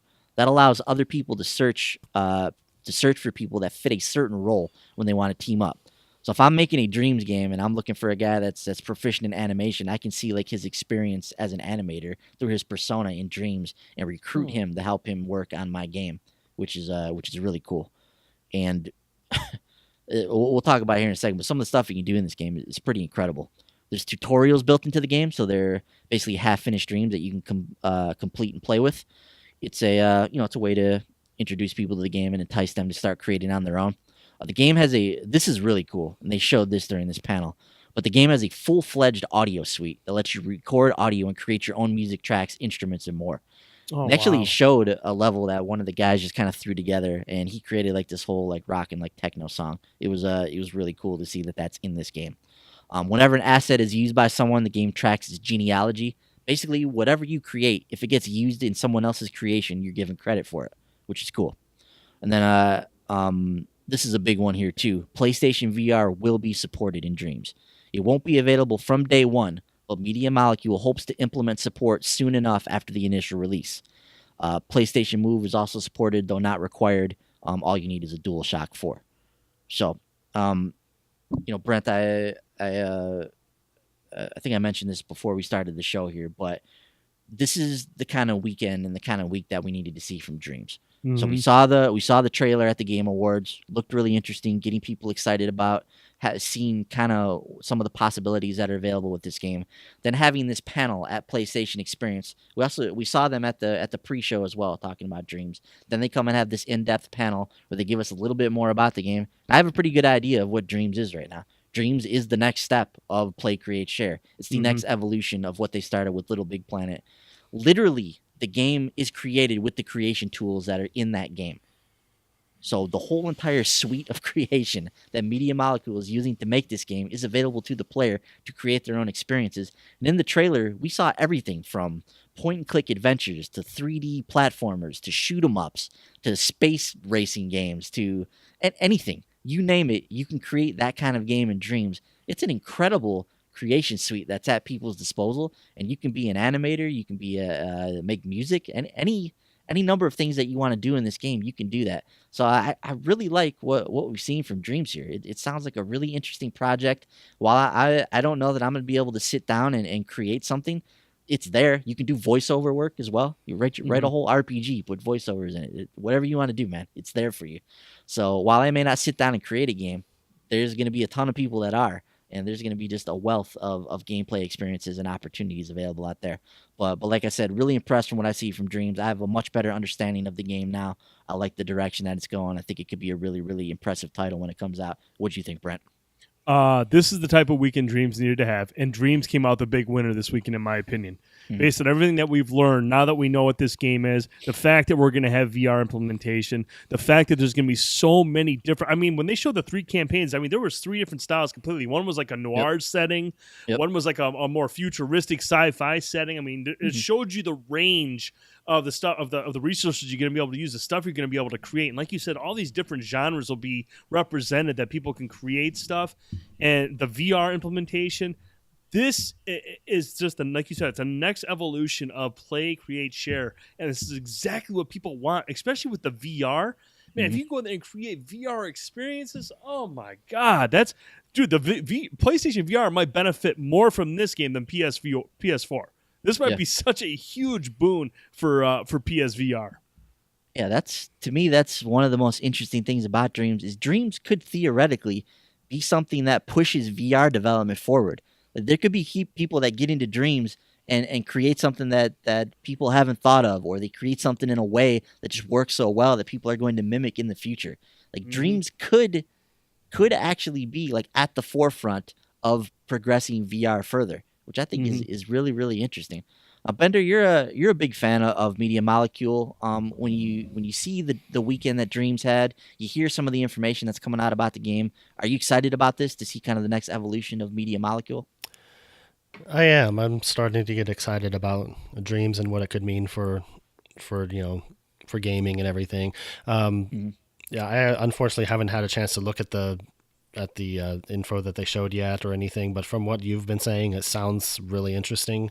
It definitely is starting to sound more like a game, and just like with Little Big Planet, it sounds like people are gonna be free to create any type of game that they want, and it seems like it might even have even more potential than Little Big Planet did in that respect. Yeah. So that's really exciting. Much like Brent, I'm not the most creative when it comes to trying to create my own level, but I'm definitely going to try. But what I'm really looking forward to in Dreams is just seeing what other people do, because there's always people who rise to the top and create some really amazing experiences in these games. It happened with Little Big Planet. It happened with Super Mario Maker. So I'm definitely looking forward to seeing what people end up doing with this game, and I think I might get it just to experience that and see what people come up with. Yeah. I think it was huge too that they let us know that there's a full-on campaign that Media Molecule has created themselves in this game too. So we got the 3 interwoven stories. So if you're just somebody that likes to get in and just play games, and you want to experience, Media Molecule, what they've actually created, like, you're going to be able to get in there and you're going to be able to play through, the campaign that they've created. And I'm sure they'll be supporting this with their own creations throughout the life of Dreams. Obviously, there's going to be an entire community of creators that's going to be out there as well. So I really like what I saw from Dreams and what I've heard about it. Sounds like a really, really interesting game. So shouts out to Media Molecule for they've been toiling away at this game. I think they said 7 years now, or something along those lines for Dreams. So a lot of work, a lot of vision has gone into this game. I hope it turns out well for them. Those guys deserve it. All right, another really interesting panel, Ghost of Tsushima. So obviously a game we're all excited about as big Sucker Punch fans. So they had the panel going off, and first thing we found out, the trailer at Paris Games Week was all made in-house at Sucker Punch. So the locations in the game are actually part of the game. The biggest challenge in creating the trailer was to find the voice of the world. And in this case, that meant finding the voice of Mongol Khan. There is a team in Japan that helped a huge deal with the trailer and made sure that the representation was respectful of Japanese culture. Katami-san, who is one of I believe he's from Sony Japan, who's helping them work on this game, mentioned something that was removed but did not specify what it was. That being said, every single shot in the video was intentional. For instance, the first shot depicts an incoming storm, and that's a sign of things to come. For the trailer, how about this? Sucker Punch actually performed motion capture on live horses. So 4 horses were involved in the shoot, and there were 3 people following them around to pick up the mocap markers falling off their coat. So they have the pictures of the horses like in the mocap gear, and they're actually mocapping that. So obviously one of the things Sucker Punch has been known for over the years is their mocap studio and the way they do motion capture. So the whole studio kind of lit up when the project was launched, and there was a lot done in a single month of pre-production because everyone was kind of creatively juiced up. There's actually I'll get to that story in a minute, but they've been learning a lot. I like too that they're bringing in members of the Japanese team and bringing in different people to make sure that this game is accurate and that it's respectful to Japanese culture. So Sucker Punch loves samurai movies. Many of them are set during the Edo period. The reference material for costumes and characters for that era is awesome, which makes them very excited to work on this game. While the game's inspired by that time period and historical reality, it is an original story. It's Sucker Punch's version of that world. It is not a historical simulation, so there will be fictional characters in it and events, but it is important to Sucker Punch that they maintain the tone of that era. They showed some new concept art for the game, which looks awesome. They actually here's an interesting story here. So the team went to Tsushima twice. With two different groups of developers. The second time it was during a festival commemorating the Mongol invasion, and that was an amazing experience, according to Harper from Sucker Punch. They even visited a local high school to see historical Mongol artifacts. During the trip, they by chance met Nagamasa Su, who is the direct descendant of the Su clan that governed the island during the invasion. Su-san gave Harper his business card, and Harper politely provided his own as well, as is customary in Japan. Here's the funny part about this. They actually, in a local newspaper, Tsushima Shinbun, they actually published the business card and details about the visit, risking a leak of the game. So Harper thought for a moment that he'd lose his job, and Fox described it as the freak out moment at Sucker Punch, Nate Fox. But luckily, no one picked up on the news. The much feared leak mentioned by Shu did not happen. So I thought that was really funny that they met this guy, gave him his business card, got published in a newspaper, and but nobody picked up on it. Crazily enough, so the team is collaborating with many people outside of the studio, providing help in several fields. This includes an expert in Buddhism and Shinto. The family crest logo is fictional. The one that's displayed in the game it was selected, however, from among a few different options, while Katami-san made sure that it was the most authentic and believable for the time period and matched the mountains of Tsushima. It's the family crest of Jin Sakame. So we don't know that we've actually heard the name of the protagonist yet, but this could be that. Then finally, there was an interesting moment at the panel where Nate Fox asked the audience if they would be interested in playing the game with Japanese dialogue, and the response was overwhelmingly positive. Like, people were cheering and going nuts. Fox said that this was noted. So nice. Possibly a Japanese language track in the future for Ghost of Tsushima, which I think would be really awesome in a game like this. That would really add to the experience. So Brent, everything that we've heard about Ghost of Tsushima, man, what do you think? Oh, I'm excited for it, dude. I'm really excited for it. Obviously, Sucker Punch is a talented developer. I love the fact that the reason that they're doing this is because they wanted to do it, and Sony said, hey, go ahead and do it. It sounds like they took a lot of time to make sure they were historically accurate. They went and got all the information they needed from Tsushima, and you can tell they're dedicated to it, and this just all sounds awesome, man. I mean, basically, I just want to see more. I just want to see some gameplay. I want to see this baby in action, and I want to know when. Yeah. Bender, when you start to hear more details about Tsushima, you get more excited for this one. What do you think? Yeah, I'm definitely intrigued by it. I can't wait to see some more, like gameplay footage and everything when they start showing us that stuff. I like the idea of them having Japanese voiceover work for that particular game. I think that'd be awesome to to be able to play the game and have the Japanese voices with subtitles and everything. I think that'd be really cool. Yeah. I agree. So, like what I'm hearing from Ghost of Tsushima, if I had to guess, I would guess this is a 2019 game. We'll see how it all plays out, though. And then finally, in terms of the panels, I want to touch on the Last of Us 2 panel briefly. I haven't sat down and watched this whole thing yet, but it looks like it was beautifully done. There was Ashley and Troy actually did a song together. But the pertinent information from this event, The Last of Us is approximately 50 to 60% done, which was a little bit further along than I actually thought. The game will emerge again at E3 2018 is the next time that we'll see it. If I had to guess, I would guess this will be the gameplay reveal for the game, the official first time we see gameplay for the game, with it being 50 to 60% done. Seems like a logical step for them. And then maybe we see The Last of Us 2 sometime in 2019. And then also, something else I was going to say about this. Oh, game set in Seattle. So nice. much of the game set in Seattle, as has been postulated in the past. Brett, when you hear 50 to 60% done, were you surprised to hear that? Or is that about what you were expecting? No, that's about what I was expecting. Yeah, 50-60%. Now, if you would have been like it's only 20-30%, I'd be like, ugh, that's a little bit behind. But no, I think 50-60%. That sounds about right, actually. Yeah, I think it was. When we were talking about the development of Final Fantasy 15. It was a quote from one of the Square Enix developers, but I believe they mentioned that once you get to a certain point, like around, I think it's around the 55. Yeah, it's around this 55 to 60%. Like the back half of that goes a little bit quicker than the first half. So when I saw that 60%, I'm like, man, they're pretty far along here. Like they're gonna be kind of ramping up, and they're sometime next year they're going to be playtesting this game, and it's going to be done and ready to go. And we see this either at the end of 2018 or sometime in 2019, which would be my guess. And this honestly, if you're telling me it's 50-60% done and it's December here, this leads me to believe this might fall in line with where The Last of Us, the first one released, which was June. Yeah. So I mean, if you look at 50 to 60% done now, if it speeds up, you see us at E3 2018. I could seriously see them saying summer 2019.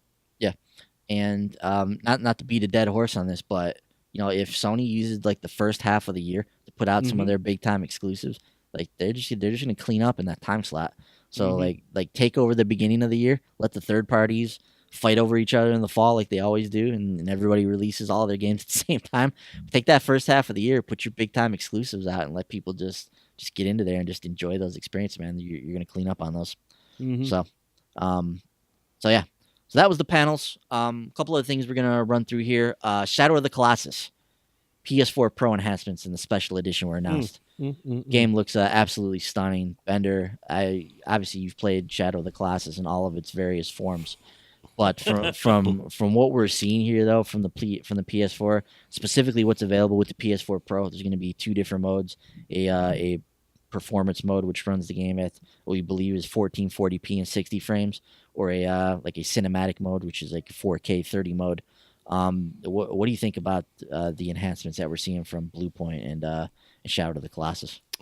And I'm really impressed with what they've done with that game. I mean, they've rebuilt it from the ground up. It looks beautiful. I mean, you can see the grass waving in the wind when you're climbing the Colossus. You can see that it's fur blowing, and you can see the individual strands of fur, and it looks amazing. I cannot wait to experience that game again with the updated graphics and everything. It's really tempting to get a PS4 Pro for that 60 frames. Oh man, I don't know what I'm gonna do. But what if I told you could get one on Amazon for $2.99 right now? Ooh, that's tempting. Because they have the PlayStation 4 Pro is on sale right now for $350 for like the next week. They're doing a promotion on it for the holidays. But Amazon is running a promotion where you can trade in any game and get $50 off the price of the PS4 Pro to go along with it. So you can get one for $2.99, and you can trade in something that's not worth much. So, just throwing that out there. Can I trade in multiple games for additional discounts? Of course. They still have their trading program, so you can get some more loot while you're at it. Yeah, but yeah, I'm seriously excited about Shadow of the Colossus, and I'm glad a new generation is going to get a chance to play it. I'm glad you guys are going to get a chance to play it. It's I can't wait. What if they come out with a themed PS4 Pro that has like the Colossi fur on it? You're killing me, boys. You're killing me. Stop it. Oh my god! Have a fuzzy PS4 Pro. That'll be a day one pre-order if they announce that for me. Oh boy. Brent, you had to be impressed by what you saw, man. I know you're excited about the PS4 Pro enhancements. It looks beautiful. Yep, I'm planning to set aside some time so I can play through Bender's recommendation here. So really excited to see it with the Pro enhancements. I'll fire it up on the 4K TV and just enjoy the experience, man. I'm looking forward to it. Yeah, and like I said, man, Sony kind of setting up their year here. So Shadow of the Colossus coming in early February. We've got Detroit in the spring. Spider-Man, we believe, is going to be maybe summerish. We don't know. Mm-hmm. We'll see how everything plays out with that. So yeah, the God of War obviously in there as well. I don't have that in the outline actually, but the release date for God of War was posted on PSN for a brief period of time earlier this week.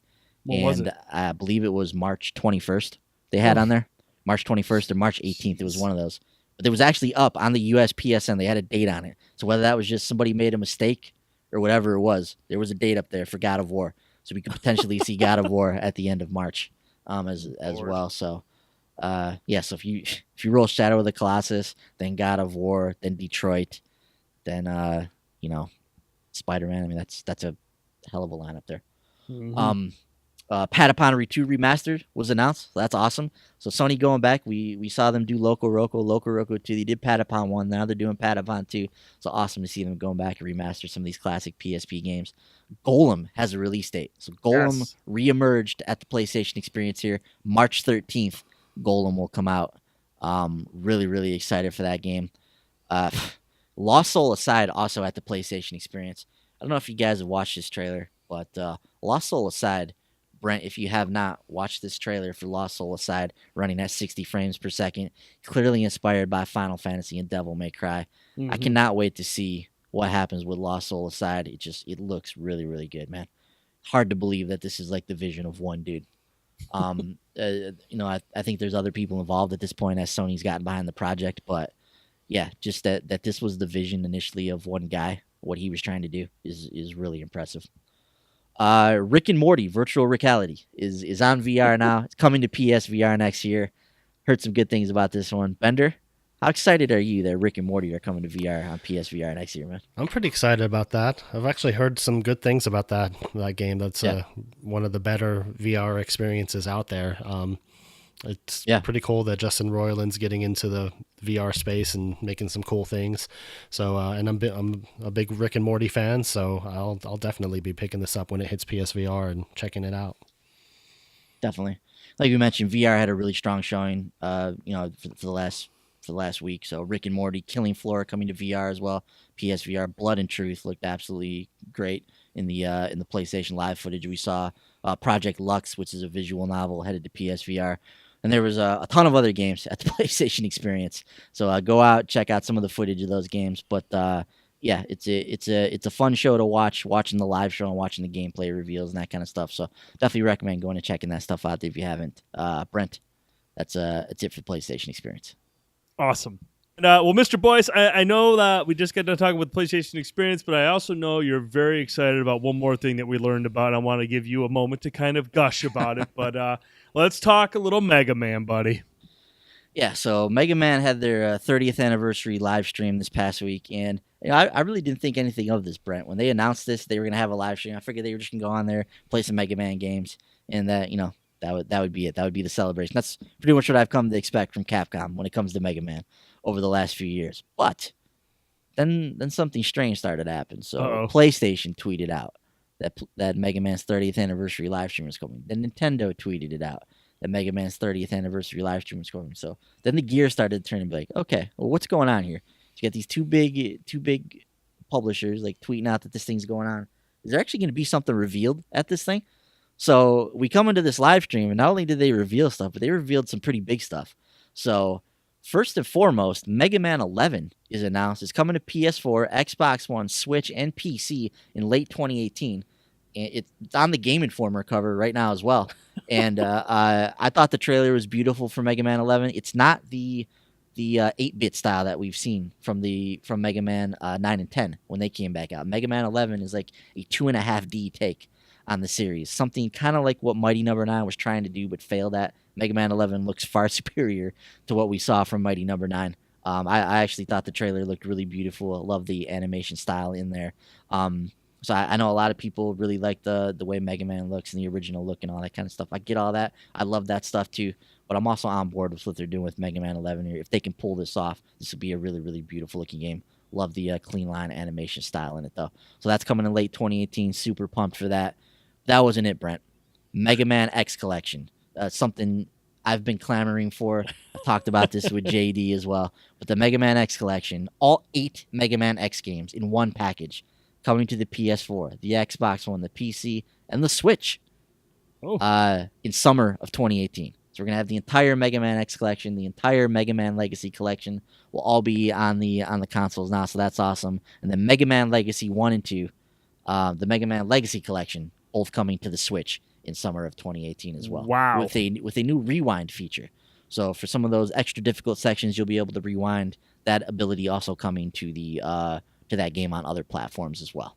So I was really excited. Like I said, I expected nothing from the 30th anniversary live stream, and I got a lot of stuff that I was looking forward to. So I was really excited about that, man. Can't wait to get the Mega Man X collection. Can't wait to play Mega Man 11. Really, really pumped about it. And just want to throw this out there too. Capcom just was knocking stuff out of the park here, but Devil May Cry HD collection also coming to PS4, Xbox One, and PC on March 13th, 2018, of course, in 60 frames. So go out and look out for those games if you haven't played them. No shortage of good games in 2018, man. It's starting to stack up pretty quick. So, yeah. But that's going to do it for this week's show. Obviously, there was a lot to talk about. There's some stuff we couldn't get to, but a lot of good stuff nonetheless. Gentlemen, where can we find you gaming and tweeting? Mr. Boyce. As always, Brent, I'll be not tweeting at Piccolo930. It's my PSN ID as well. It's where you can find me on the Switch. Not sure what we'll be playing on the Tuesday Night Indie Spotlight this week, but make sure you check us out on our YouTube channel, Short Pause Gaming, Tuesday Night Indie Spotlight, 10 p.m. Eastern. Check it out there. Like you said, man, there was so much news and stuff with the Game Awards and with PSX. There's a lot of stuff we didn't get to talk about this week, but it's a fun time to be a gamer, man. This is always a fun week of the year. Hell yeah. Bender. You can follow me on Twitter at Bender_guitar. You find me on PlayStation Network and Nintendo Network at me_Bender and Xbox Live at meBender82. Cool. You can find me on Twitter at TheDude1979, PlayStation Network, the Nintendo Network, TheDude79, and Xbox Live, TheRealDude79. I'll be streaming PUBG this Tuesday. I'll be on our Twitch channel and probably on Mixer and Facebook as well, depending on how I can get it set up. So I'll be on there at some point on Tuesday with JD. We'll be playing through PUBG on the Xbox One. Make sure you follow the website, www.shortpause.com. Follow us on Twitter at The Short Pause. You can watch this podcast right here on YouTube. You can also check it out on Facebook, Short Pause Gaming, and our Twitch channel, Short Pause Gaming. You can listen to this podcast on iTunes, SoundCloud, TuneIn Radio, Google Play, and Stitcher. If you like this podcast, if you really, really like it, go over to iTunes, give us a sexy 5-star rating, write out a sexy review for us. If you're not quite ready to give us a 5-star rating, if you don't think we're sexy, that's cool. Come over to the website, go right into the comments, let us know your feedback, your thoughts, your criticisms, any questions you have, we'll read them off right here on the air. Or if it's going to be really, really nasty, send us an email, podcast@shortpause.com. For Bender Holt and Ben Boyce, I'm Brent Felsing. Thanks again for listening and watching the Short Pause Gaming Podcast. We'll talk to you next week. Good night, everybody. All right. Yes.